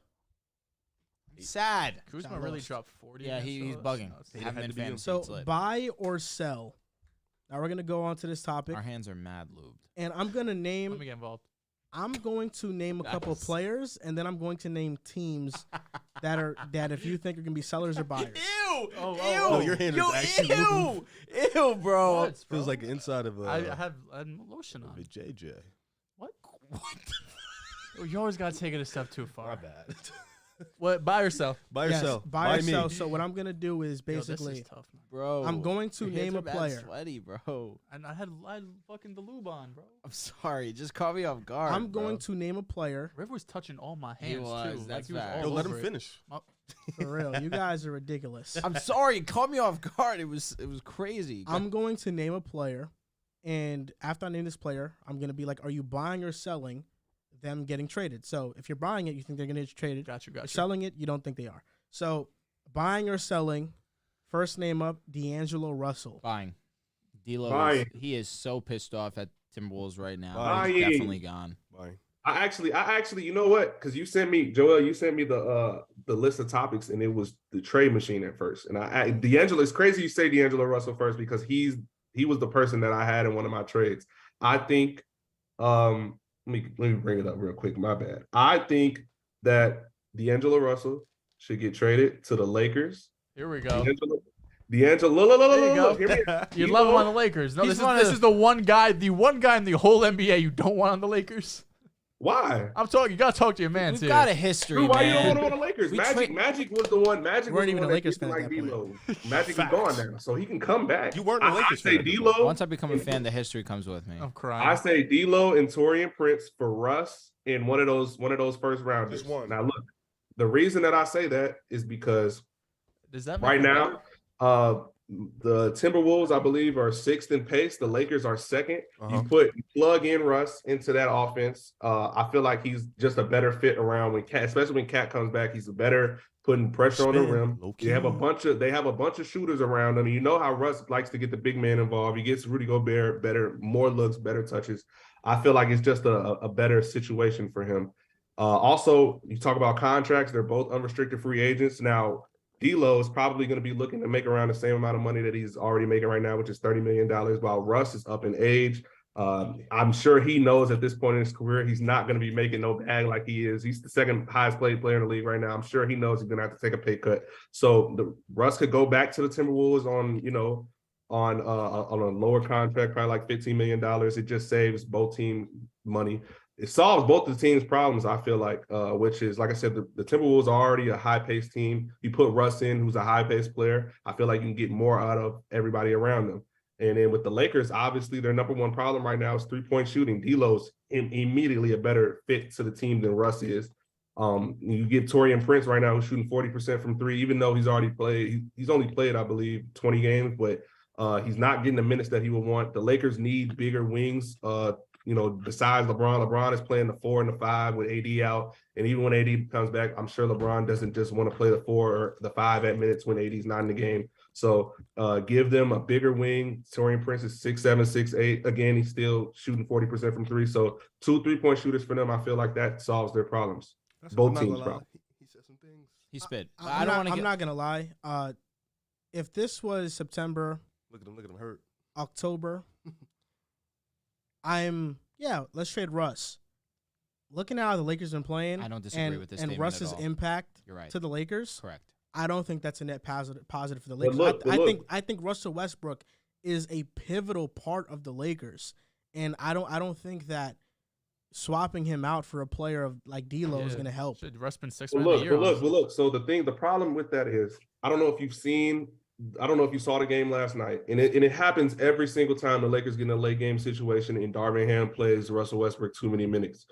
When Russ is on the floor, just watch how the teams and they're making the big man shade Russ and guard Russ. LeBron is virtually getting double teamed on every single possession. I love Russ, and he's again second. The Lakers are second in pace. A lot of that is because of Russ. Russ likes to push the ball, but when it comes down to late game situations, you cannot have Russell Westbrook in the game. He completely he's a non-floor spacer when they already have no floor spacing. You keep Russ on the floor. LeBron is getting double team, triple team, trying to make. That's why he played so badly last night. He's forcing shots up with people on him, and Russ is just out there like he's nothing he can do. And even down the stretch, we know he's a bad decision maker. So I just feel like you fix a lot of those problems with Russ. You put him on a team with a bunch of other shooters on him, which Timberwolves have. And Edwards is a good shooter. McDaniels, Cat is a good 3-point shooter. They still have people on the bench like Bryn Forbes who can shoot the ball. So you can bring them in, move around Russ. Russ is running the offense. Let Russ be Russ in an offense like that.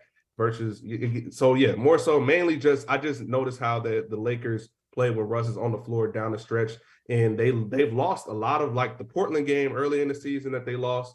The game last night they lost. And even the game against the Celtics that they lost down the stretch when Russ is on the floor when the game, the Lakers played the Celtics. Yeah, it went to overtime. Like, I just noticed how Russ is being guarded and how it just completely messes up the flow of the offense. Yeah. You have D'Lo on the floor, you have Taurean Prince on the floor, you go and get other shooters. Russ is gonna have to go regardless, just because of that contract. I understand what y'all are saying as a six-man, him coming in and pressing the pace. And the Lakers have a problem where they're down in a lot of games, and they're down a lot of games in the start of the second half. And he's a big reason for that, bringing him back in with, like I said, his pace again, him just ushering the offense. But at the same time, he is also a detriment. In the contract he's making, he's the second highest paid player in the league. They have to trade Russ if the Lakers want to be successful. If they want to, be, because Drew, you keep on talking about how they're going to make the playoffs, and I agree, with or without the deal, they're eventually, I think that they can get into the playoffs. But if they want to have a ceiling that's higher than the first round, Russ has to go. I have difficulty with that. Listen, what you're saying is facts with the way that they defend Russ, but that's also due in part to the fact that we have no three-point shooting. When Troy Brown's your best three-point shooter, you're in trouble. I mean, that's the God's honest to get truth. better three-point shooting, but he takes up a third of the salary on the team. He has to go. But he's only here for just this year. Yeah, that's my disagreement with that. Is that Russ is on an expiring deal, so I don't think his contract matters beyond this season. And I think that D'Angelo Russell is not the player that you want to bring in if you're looking for a clutch gene or a steady point guard.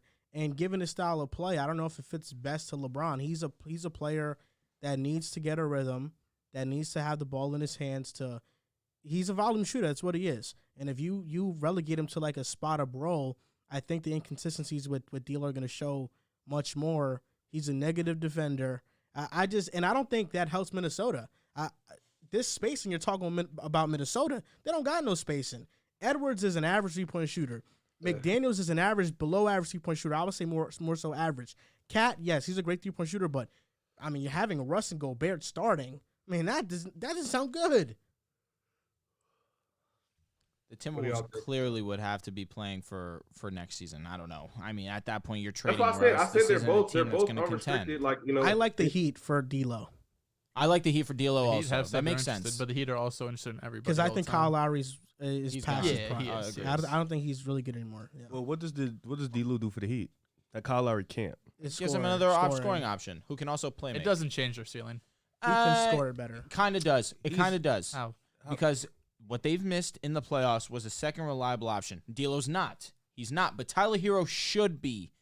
And Bam has improved as a scorer as well. Well, D'Lo's your fourth option? Exactly. And D'Lo being your fourth, you take that to the crib. Who's the third? Jimmy, Bam, Hero. It's Bam and Hero. That's two. I like Lowry's defense. He's steady, good playmaker. He hasn't been bad. But D'Lo's a good playmaker too. So you're not losing that much. Lowry's significantly better. A really good three-point shooter, better three-point shooter. The efficiency hasn't been there this season. I just don't see Kyle Lowry. He knows the system. He fits the Miami coach. I don't see the big difference. But I think you can have D'Lo for years. Where I think Lowry's coming to an end. I don't think you want either for years. I don't disagree. No, but I'd you would rather D'Lo because because he's younger. No, I don't think you want either. I think you're being rude to both. Give me D'Lo over Lowry any day. No, I agree. But what if Kyle Lowry retires this year? You're all right. You're cool with it. Like whatever. Yeah, but then now at least you have a backup option. I wouldn't want to be stuck with D'Lo. A D'Lo Hero backcourt. I'm not really moved by that. It's not bad though. It's not, but I still. There's worse. Significantly, there has to be. The league, well, the Heat have to get better, and that makes them better. D'Lo makes them better. Yeah, I think he makes them better. The Heat are the 8 seed right now. With D'Lo, what do they move up to?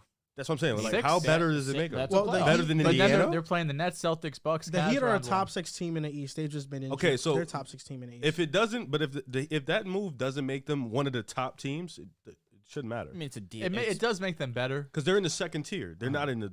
D'Lo does not move them to tier 1. But I feel with the like 5 teams. Would it be a Lowry for? Is there D'Lo any? swap? Is there you any? have a better chance with D'Lo than with Lowry? Is what I'm saying. There's not many great players available that are going to elevate you that significantly. I think that's why Pat Riley doesn't do anything because what can they're always do? in trade talks with literally every player in the NBA. It just doesn't get done. Next player is Jordan Clarkson. Buying or selling him? Selling. I don't know what the Jazz can do. Jazz can get a first round pick. So you don't think he'll get traded, JD? I think he will. I think the team that strikes me the most is probably like the Bucks. I think the Bucks need a off the bench scorer like that. Selling means trading, right? No, Yeah. in this Oh, situation, it selling. means- Oh, so No. selling means trading them. no, No, in this situation, you're are selling you the buying, idea Are of you trading buying them. that he will get traded? Oh, I'm sorry. Or I'm selling thinking him. of Utah and Okay. I'm selling him. Yeah, Okay, yeah. sorry. Some team. There is a team. I feel like there is going to be a team out there. Come trade deadline. Somebody's going to waste the first rounder on them. Yeah. I think Probably. that look. LA I think might the be them. Bucks would be a great fit because they need more ball handlers. I think the Mavericks Shot too. creator. You know, we've seen that they had Jalen Brunson last year. Dinwiddie come off the bench. With the Mavericks, you have Dinwiddie now starting, and now Clarkson could come off the bench for them. And I think that would relieve a lot of pressure off of Luka. But yeah, you know, I think the Suns could be another one. They need a shot creator. I think he's in the middle of both. I think Utah doesn't mind keeping him. They But I think offered him a they could get contract. it Yeah, but I first. think if they can get a first, it's not a big deal. But Yeah. I think he You know, fits. Danny Do they Ainge. need first? They don't They need could, him. they could just use him. You know, Might as well. Yeah, I But think Jordan Clarkson's still young enough where you can still have him be a part of your that's young what, core. well, he's 30, but Is he 30 at this point I think already? I think he's. We're getting old, man. No way. We're old. There's no way he's 30. No Actually, way. no, he probably is 30 because he came into the Came league in at at like 22. 23. Yeah. Okay. 30. Damn, yo. He is 30. That's crazy. Yo, that's OD. I I'm played 2K a lot. Though. I shocked. played 2K. He came in a the lot. league in 2014. We're getting old. He was a bro. 4-year player. We're getting Was he a old. 4-year player? Might have been 3. But yeah, I think they're in the middle of both. I think they would keep him, but if they could, if it's a deal good enough, they'll move him. So Yeah. shout out If to they get Kill a first Moves. rounder, they're moving on him for Yeah. sure. Yeah. Clarkson's Shout out good. to Kill Moves donating $9.99. I'm a big Spider Mitchell guy. Best shooting guard in the league. What move do you guys think the Cavs need to make to be a true top contender in the East? To me, they have too many one-dimensional wings. So that's Crowder. They don't have any wings. Yeah, that's they an need a wing. That's the interesting comment issue. because there are rumors of Tim Hardaway Jr. potentially being on the Cavs. The Cavs are eyeing him. But I think there's also some good wings on the market right now. You have Tim Hardaway Jr. is one of them. Buddy Hield is another one. Bogdanovich. Bogdanovich is another one. So the Cavs have some options. Detroit said they're not moving Bogdanovich. They said they want to pretty keep their crazy. vets. It's kind of nuts. Dumb. Listen, It's I'm kinda just nuts. telling y'all what they said. Yeah, it's- I ain't I that's mean, pretty he's wild. like their lone vet, so I understand. Burks Facts. I like Brooks. and Nerlens Noel. He's good too.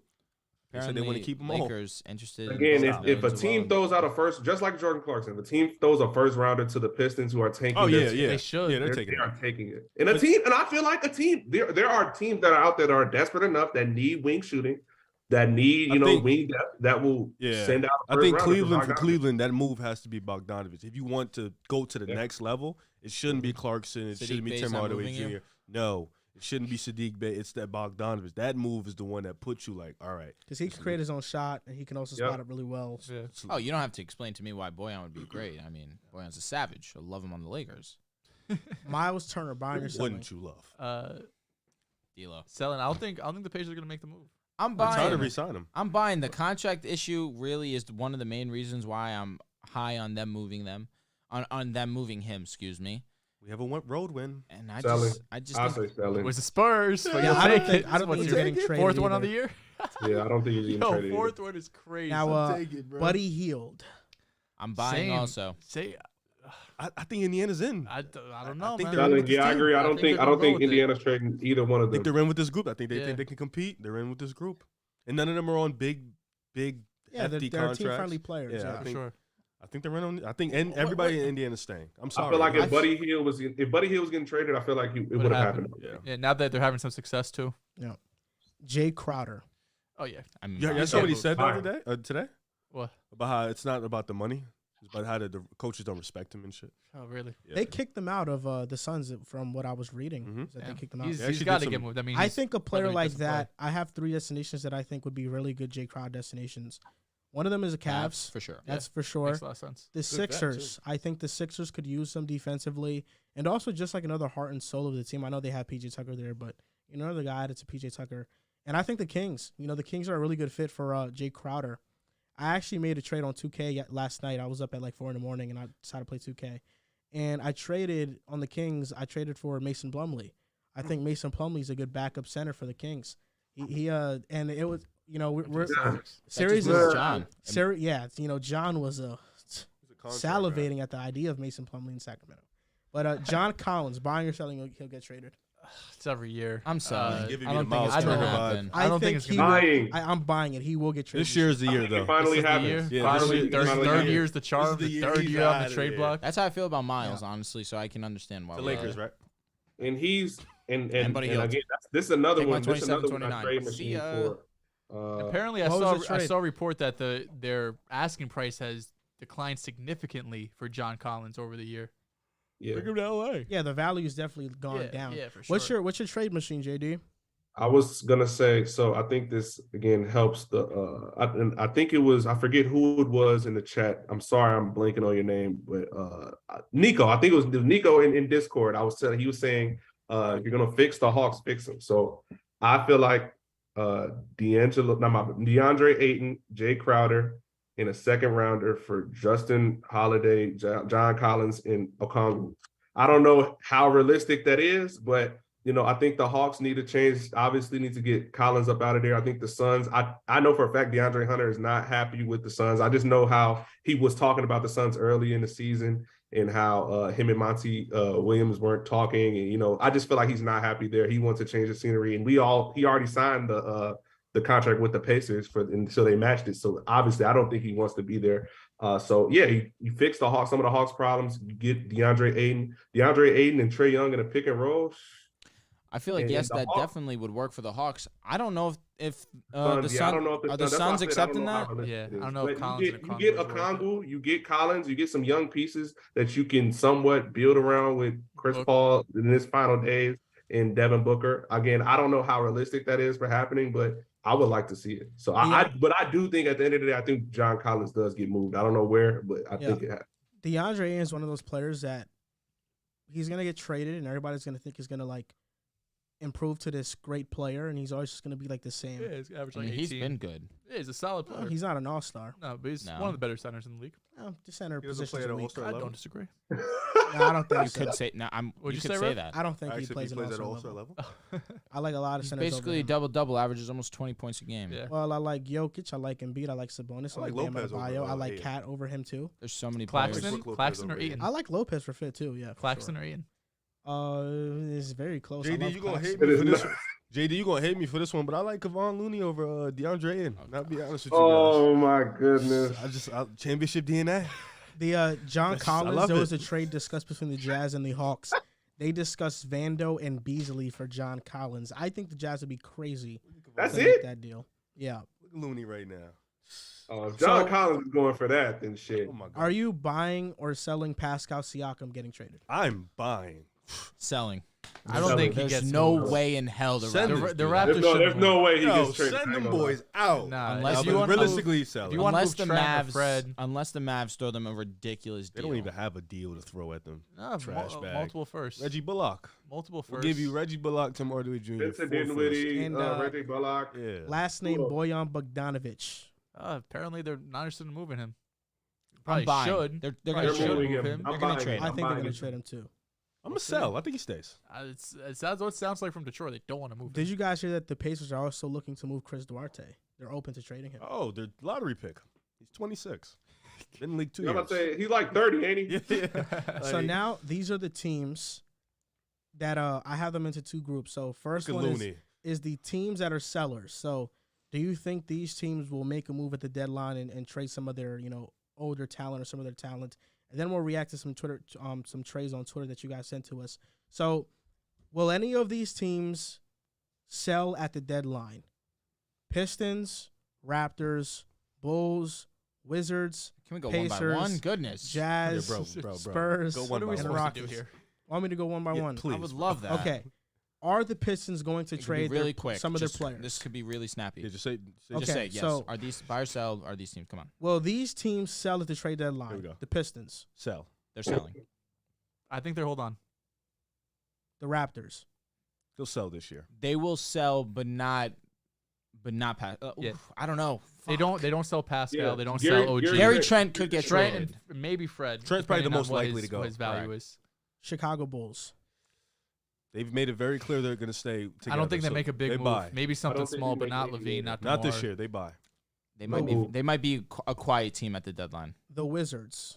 I think they make some moves. Yeah, they I should. think they go big this day. They're interested in keeping Kuzma. He wants 20 plus. He's having a great He year. should get it. He's having I a wonder- great Now year. Kuzma has been 20 mad. plus I'm for not- Kuzma is a very good deal. I'm not paying. I was about to Kuzma's say there are very people good. on there's 20 people on mil worse is deals in the very- league. It's a pretty than cheap that. deal for Shit, Yeah, I Kuzma. wouldn't worse mind than him on the Kuzma. Lakers. Yo, Yeah, it's got to stop. It's got to stop. Someday it's got to stop. Next team, the Pacers. They keep their team together. Yeah, I agree. I think they keep keep their guys. I think they're gonna sell. Oh, you think so? I do think. Is that so. just being biased Laker fan getting Buddy or? Nah, honestly, Miles? I just think that with the conversation between Miles and their inability to reach a contract, I think that Miles might be moved, and then Buddy Hield as well. I don't know what's your ceiling with this Pacers team. The goal should continue to build a solid foundation around Tyrese Haliburton. Are these the guys that's really going to do it? I think Yeah, that I you think that get helps future Halliburton's assets. game. I mean, your ceiling can only go as far as the young players get you, and they're not ready yet. I agree, but you should get draft capital to try and continue to trust that process. Or They develop in. let and them go into unison. the playoffs and get that. I mean, You know. what's the ceiling? A playing Right now, team? it's Well, it depends on how good Halliburton get and how good Mathurin gets and whatever else. Mathurin whatever and other draft pick they Tyrese make. is an amazing foundation. And Andrew Nemhard is gonna be one of the That's better another backup one. point guards in the I league. don't disagree at all. But continue. Keep trusting your draft process. You've been hitting. The Jazz. I think they're going to sell. They're gonna have to sell. Yeah, they're gonna sell. I Okay. think they sell. I I think their future is more important than them. Yeah. Quote, Danny unquote, Ainge winning loves right his now. draft picks. He's gonna move someone for I have a Yeah. feeling Jordan Clarkson is the one that gets traded or Malik Beasley from this group. San Antonio Spurs. They have Josh Richardson, I Jakob think they keep Poeltl, everybody for the year. Doug McDermott. I wouldn't be think they keep surprised if I everybody. saw Jakob gone. Jakob could be the one guy. I know he's been linked to the Warriors a lot. I've seen them I'm at the going Warriors sell. and Lakers. Yeah. The Houston Rockets and their main piece is Eric Eric Gordon. Gordon. No, I don't think they're going to do anything, They honestly. chill. Yeah, I agree. No, nothing. It's Now- like their only bet. Will these teams buy at the deadline the Miami Heat? Yes, they will be. They Yeah. have. They They have, have to. to. They have to. I think so too. Every year they're linked to some star and they never get them. I so think D'Lo would don't be a think really so. good fit here. I do. Jordan Clarkson, I think, would be cool in Miami. Yeah, he That's would. a good name. New York Knicks. I think they're surprising themselves, but I think they need to trust the process. How the hell I'm would they even? I'm gonna hope. This is me hoping they don't do anything. I think they'll make a move. I do. They don't need continue to Aside from to trading overachieve. Cam, I don't see anything. Yeah, like, who- who No, they that would be that's for it. they Yeah. want seconds. I think think what they they'll do to make get one more improvement. move. Yeah, I think Fournier stays. Like what though? Like what could they do in your opinion? Just real quick. Nobody wants that Fournier Zach contract. Lavine, I think, could be in play. Oh, so you're thinking a so big it's move? a huge move. Big move. Yeah, I just know. Reading the reports from the Knicks, I just think that's very plausible. It can happen. I'll be gassed. Zach Levine for who? RJ Barrett RJ. Oh god. and some picks. The picks that we. I hope not. that we Hey, would've try. probably I used on hope, I Dejounte. hope not. If I have to see I hope an AK don't RJ do that. Barrett, DeMar DeRozan lineup, I'm a vomit. Next Yeah, tape. AK would set the franchise back with a move like that. I ain't gonna lie. A vomit. Please don't do I'll be that. geeked Watch up. it. Watch it. My Knicks will be will- up. What happened to Star? You kidding me? He'll be missed. Will so the, quickly. will the Nets buy at the deadline? The Nets, yeah, the Nets have to make. I think a Joe move. Harris goes this year. Yeah, they know they're a championship So they're caliber team. sellers? Yeah, I think one. Yeah. I think they'll make a move too. I They think might move that Joe That's the Harris guy for with the a most- different piece. it'll either be a center or Tradable contract. another wing. I think Yeah. they'll be Defender. buyers too, but I don't know if Joe Harris is the name. He's I the think most Jay tradable Crowder contract. could go to the Nets. Interesting. Okay. That would be interesting. They need They to- need a big man bad. Well, the Cleveland Cavaliers be buyers. They have need- to. Well, you know what? I don't think they have to because I don't think they're in a rush to be championship team like this year. So I think they keep their team. I think they want to see what they're made of if they do bring in that extra piece, though. Can Small they move, contend if with the anything, Milwaukee? yeah. Can they contend with the Nets? Maybe a Celtics. I don't think so. But you bring in that guy, maybe they think they can. I think but I think they can go see what the team looks like right now, and then once you go see that, then you can realize, okay, what do we really need? I'm with you here. I agree with that. I think they keep their squad right now. The Lakers. I saw Isaac Okoro the They have last. to Yes. be. They have to be buyers. Lakers have to. They don't have to. They suck. Yes, they do. Yes, they do. No, they have don't. to. Yo, I'll be honest. Lakers. You're an idiot. Okay. You're an idiot when it comes to the Lakers, and I hate when no, I hear no, you talk you're the about it. idiot. No. I No, no, no, legitimately no. hate It's hearing you talk about it because you really think they're worse than they are. When in reality, they're a 13th couple seed. games away from being the fourth. So shut up. You're mad at me because they're the 13th No, because you seed? talk out of You're your about to ass. go on a rant about Enough. a team that's not in the play-in, Enough. not in the playoffs. They have a lottery. They're a lottery pick, and they don't even have their lottery pick. It's in New Orleans. Whatever. You're fucked. Whatever. What don't know move are you gonna shit. make that's You don't gonna know put you? shit. What You don't know a move? damn Who are thing. you gonna get? Pat, tell me. Buddy Who you Hield gonna and get? Miles Turner. You're gonna throw Pat Bev in a trade, right? Maybe. That 2027 pick you're gonna keep throwing in Maybe. there. You're gonna trade Lonnie Walker. The 27 That's and your third best 29 player. people love that. Nobody They're wants wet Pat for Bev. it, He honestly. sucks. Who? You have 4 good I'm basketball disagreeing. players. Okay. You're not. Name 'em. Well, Austin Reeves, Wenyan Gabriel. Lonnie Walker. Jesus, I'm Christ. glad you respected him. Thank you. Lonnie Walker's I'm glad. been solid. Yes. Ron, AD, Thomas Bryant. Ron Thomas AD. Bryant, not a good player. Five.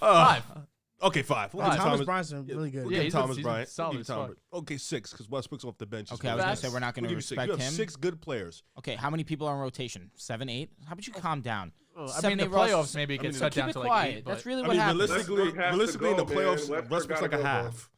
In the playoffs, Westbrook's like a half. So what do you have 4? You don't know what Westbrook Lonnie gotta Walker does in go. the The Lakers playoffs. suck. It's okay, The bro. Lakers suck. 12 seed. Max Christie's pretty good too, man. Didn't he play like 8 minutes? I'm the other not day? dapping you for this shit. What do you think I'm gonna do? I'm Max just, Max next- Christie was in the closing lineup last night. The That was next ridiculous. team, the next team that you think are gonna buy or not, Warriors. they could be in the business of a big man. It could be. I think they stay. They've never firm. really They done don't it need to move before. it. They don't. Yeah. They don't need to, but they could use someone. They've always History been has very, shown they've they've never- been they've very pretty much careful stuck with their with- their yeah. young guys, I and think- I don't think they're going I to make think the they move stay now. the same. They're just waiting on their young players to play better. Give them time; they'll be all right. I don't think so. I don't think they'd And trade. two last teams, the Suns and the Mavericks. Will any of them buy? I think the Suns might be sellers. Yeah, honestly, the Suns are than more anything. sellers. The Mavs, I think the Mavs could make a move. Mavs have to be buyers, in my opinion. Yeah, They it, could Pascal just, it Siakam depends. to It the depends how Mavs? aggressive they get. Do they want to make a big splash move like Lavine or Siakam, or something more, under the radar, like we talked about, like a Jordan Clarkson or something? Oh, Stanley Johnson's playing, former Laker.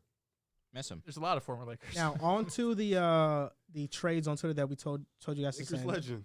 28 comments. Wow. Okay, so You know who you should get? Keita I'm gonna Bates, start though. from the Yeah, bottom up. Good player. I would love Gary Trent.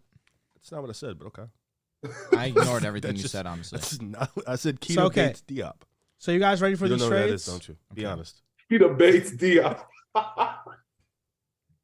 That's nasty. That is nasty. You guys, like, you Lakers fans, you guys are throwing Pat Bev and deals and thinking like you're gonna get. It's so funny to me. I can't wait till the deadline's over. So You got the first same trade, Timberwolves and Pacers. The Timberwolves get Miles Turner, Buddy Hield, and 2 first-round picks from the Pacers, and the Pacers get Rudy Gobert. I'm good. Yeah, I'm good with that. okay. We'll move So on to the next trade. This is between the Mavericks and the Bulls. The Okay, here we Bulls go. get Davis Bertans, Reggie Bullock, and a 2027 first-round pick, and the Mavs get DeMar DeRozan. I don't love that. Bertans, Reggie Bullock, and a 27 first That for hurts DeMar. me. This is dog shit. This is Bulls not. take That's not a that good deal. offer. If the Bulls take it, I'm done. Now the Bulls are not I'm taking done. that offer. You get a 20. I'm done. The highlights of If I 27. see first. Davis Bertans put on a uniform, Nah. I'm done. I'm done. You need to throw in a couple more first for that to even. be a Next one is conversation. between the Hawks and the Heat. The Heat get Trae Young, and the Hawks get Kyle Lowry and Tyler I Hero. hate Heat fans, bro. I hate Heat fans They so need much. to. Listen, you throwing a ton of picks. Maybe not someone else. Bro, obviously, they it needs said to be- Kyle Lowry. Yeah, I know. I hate Heat fans, bro. They I think actually they- do. and Get Trae Young, every getting Trae Young, superstar they're yeah, gonna I get. don't know. How many No. first-round picks are included? None. Has to be 5. 8. You put Kyle Lowry in the deal, I need 8. I need 8 of those. 5 unprotected, 3 swaps. Now, this is the next one. It's between the Raptors and Timberwolves. I think this is actually a pretty good trade.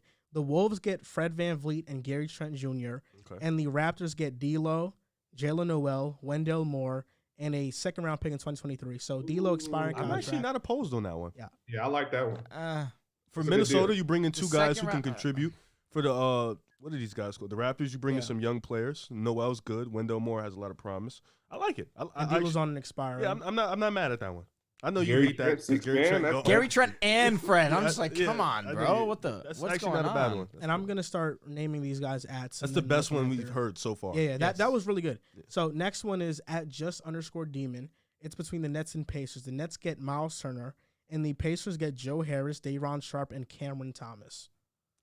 I might have to throw in a pick. That's a good deal. I Definitely like- need to that's throw in a Yeah, I was pick. gonna That's, say. that's actually a great deal for the Pacers. That's Yeah. an expiring contract, Miles Yeah. Turner. So, You yeah, throw that's in a- one you- pick, I feel like Cam the Pacers Thomas would has say shown yeah. flashes Yeah. too. Day'Ron Sharp doesn't with anyone truthfully. Next is from @Gucci_Lightyear_. The Heat get Reggie Bullock, Tim Hardaway Jr., and Jaden Hardy, and a first-round pick in 2025 and 2027.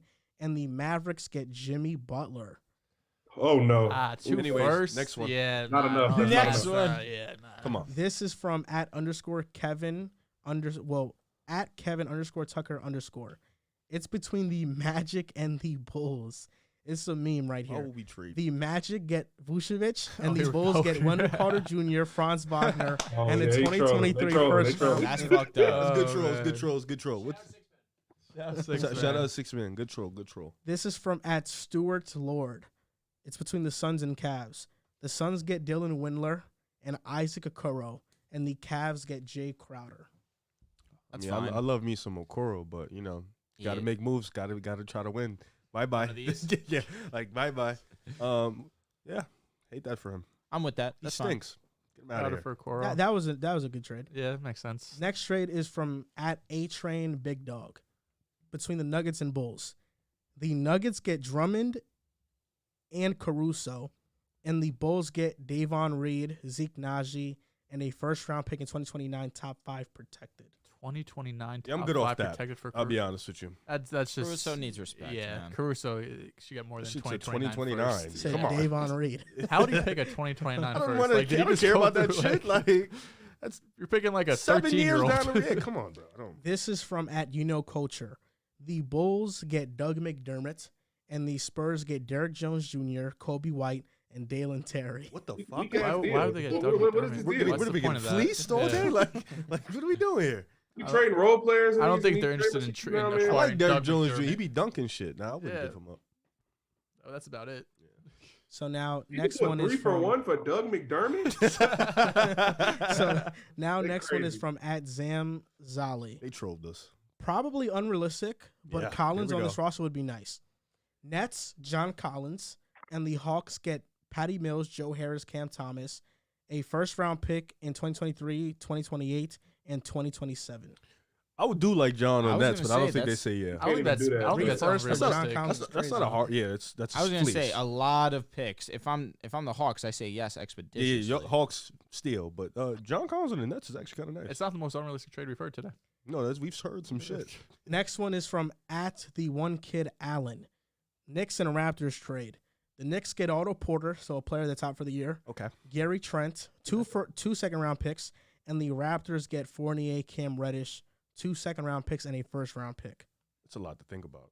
It's basically Trent for Cam. If I'm the Giants, I'm just Giants. If I'm the Knicks, I mean, I'd do Yeah, that. you get a rotational you're player. getting someone wouldn't who do doesn't that. play. I'm not giving up a first-round pick for Gary Trent Jr. Yeah, because You're getting. Aren't you getting back first round picks? seconds. You're getting 2 seconds. And Well, I If, mean, it's one, if Reddish- it's one of those protected first, Yeah, that bro, you have a lot of Cam's- protected like, picks. you don't even can't- play Cam you can't Reddish. draft fucking 10 rookies Quinn over the Grimes next is 3 better years. than Gary Trent Jr. Yeah, but Trent off the bench is firm for you guys. Yeah, How very. sure are you of that? I'm very sure of it. Yeah, I'm sure. Nah, Of Trent off what? the bench is firm for you guys. Yeah, though. bro, he's averaging 18 this year. Who's better, Quinn Grimes or Gary Trent? Give me Gary Trent Right? right This now. Grimes is this a year's great Trent- defender. No, it's been Trent. I mean, Yeah. what are we doing? Quinn No, I'm Grimes is a saying great like shooter. Grimes future is- potential. I see why you want to keep and, Grimes. and Gary Trent Yeah. suddenly isn't a great shooter. Nah, Grimes shit like is Grimes. chicken though. I take Gary right now. though. Yeah, thanks. Gary right I now. appreciate that. So this trade is from at Rambo Slice _. Okay. The Bulls get Tim Hardaway Jr. and Davis Bertans, and the Mavs get DeRozan and Derek Jones Jr. Oh, what? What is why are we, this? oh, why are we not How getting did to get into these deals? How did you know that it was going to be a bad trade? I heard Davis Bertans. Yeah. Once I heard that shit, I knew Uh-huh. what it was gonna be. Bro. enough. How Stop does the, adding how him does in the trade trades. finder allow this, or the trade machine allow this? Because the Davis Bertans gets paid $18 million to do nothing but sit there and watch games. I envy him. And this Me is too. Rambo Slice again. He's going hashtag help Luka. And the trade he has is the Hornets and the Mavericks. The Hornets get Hardaway Jr., Bertans, and Bullock. And the Mavs get Hayward and Kelly Oubre Jr. All right, that's definitely more guess. reasonable than Yeah. DeMar DeRozan.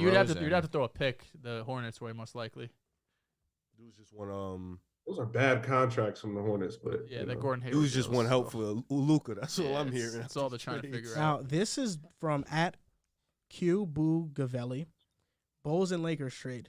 Here we go. Bulls get Russell Westbrook, Surprised this is the Damian first, Jones, Lakers and a trade. first-round pick. And the Lakers get DeRozan and Vucevic. No picks, huh? Yeah. No, you One got a first-round first. pick in Fuck 2026. that. DeMar? Fuck that. Dude. And Vooch. And DeMar, just DeMar? I need more Vooch. than one. Yeah. Stop. I need more than one for DeMar.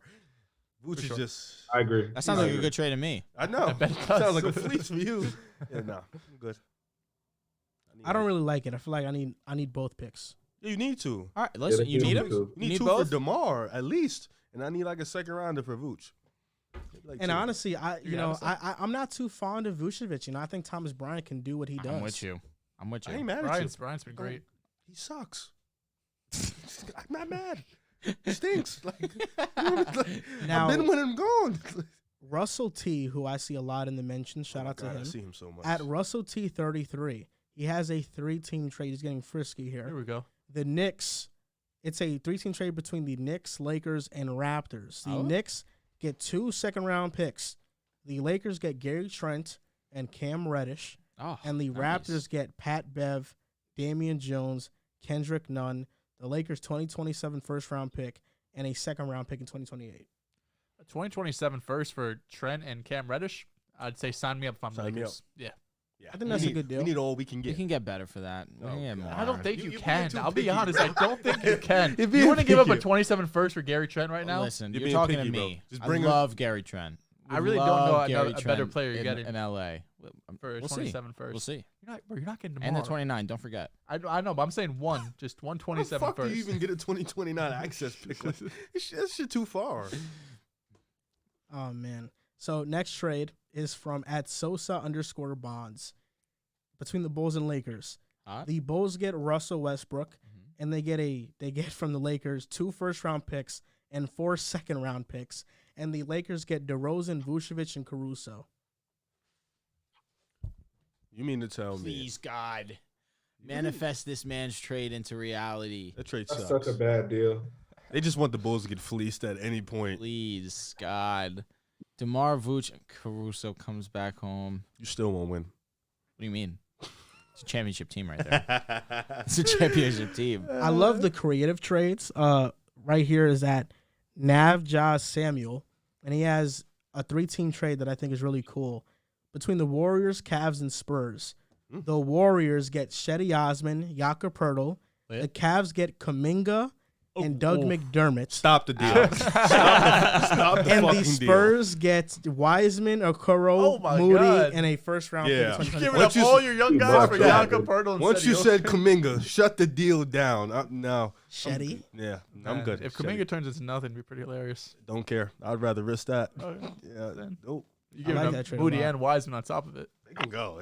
Kuminga shit, nah. Woody actually played well today. You know who's actually a That's slept-on Spurs. trade asset that could move, and I think he can make a huge impact to a team if he goes? Nas Reed. Oh, okay. You think they would move him? Jersey. He's on an expiring deal. They shouldn't move him, but Jersey. I think that's huge. He's nice. They don't want to pay him. I I'm love him sure. on Boston. They got Luka Garza on the bench. No Celtics. Deals in there. No Celtics. We don't really need to make a move. We need a backup The pick. last trade is at PG_Rodman. He's so funny. Now, this is a 3-team trade between the Heat, Raptors, and Bulls. The Heat get Caruso, Young, Dragic, and Achiuwa. And the Raptors get Kyle Lowry, Kobe White, a first-round pick from the Bulls, and a second-round pick from the Heat. And the Bulls get Fred VanVleet and 2 Are you first-round fucking picks. kidding? Don't And dap 2 me with that second-round picks. bullshit. That's a lot of moving There's pieces. so many players. I don't want Fred Van Vliet. And I'm not giving up no first round pick for Yeah. Fred Van Vliet That's a inevitably. weird deal. It's nuts. He stinks. Io's better than him. Yo, on Relax. Okongwu, Relax. Okongwu had 18 points and 20 Yeah. rebounds. Damn. Wow. Hawks came to play today. He had 4 blocks, 2 Dejounte steals, was 6 4 for 9 assists. from the 3-point line. He hurt me. Okay. Oh yeah, we was talking about Onyeka. He had 14 and 8 in the first quarter. I forget. I don't know how much somebody said that to me. Yeah, though. I know. I just said he finished with 18, 24 assists, 2 steals, 4 rebounds. Ironically, the Pacers. Oh. Big. Well, They Tyrese won. isn't playing. Yeah, Tyrese. Miles Turner's not like that, man. Apologize. It's not that guy. It's just not that guy. Thomas Bryant's better than him. Realistically. He's third in PER right now. Thomas Bryant is. You're a big PER guy. Huge. Certainly. Big Massive. PR I'm a guy. big Thomas Bryant guy. No, it's just insane to me. Oh, I mean, rightfully so. Thomas Bryant's a superstar. I told you it was a making. good move. Thomas Bryant got benched last night in the fourth quarter. It was absolutely ridiculous to see. Do you Best in watch the favor games, for bro? William Gabriel. God. Oh, man. So that's going to do it for episode 246 of the Pick a Go. Side podcast. If you guys Stop go, being make sure sensitive. to drop a like on the stream. We're at 162 likes. We have 300 plus people in here. Let's get this stream to 200 likes. But shout out to JD for Shout being out on the JD. show, bro. Coming Yeah, up. Yeah, man. appreciate Thank y'all for the opportunity. Again, follow me on Twitter, jdavis34 _ Instagram, jdavis34. I got a podcast coming soon. Yeah, just follow me for more content, man. I got TikTok starting up too, so everybody just follow me. There you go. You knew that shit Sir. off the bat. Damn. I said, get the stream more likes, and we're still at 164. That's Come on, disrespectful. guys. You guys can do better. Disrespectful. Feel like, what am I even wearing the headband for at this point? You do look pretty fucking cool. You do, Yeah, for sure. it's shining. It's It is, shining. It's yeah. definitely shining. You guys can follow us on Twitter at Pick Aside Podcast, on TikTok and Instagram at Pick Aside Podcast, Nice, at man. Twitter at Pick Aside Yeah, Pod. there you go. There it is. Yeah, Pod. right. Pod. Yeah. So make sure you guys like up the stream. Get us to 200 likes. If you happen to stop by and watch the entire stream, thank you so much. Or even watch for a little while. Thank you. We appreciate it. And we'll see you.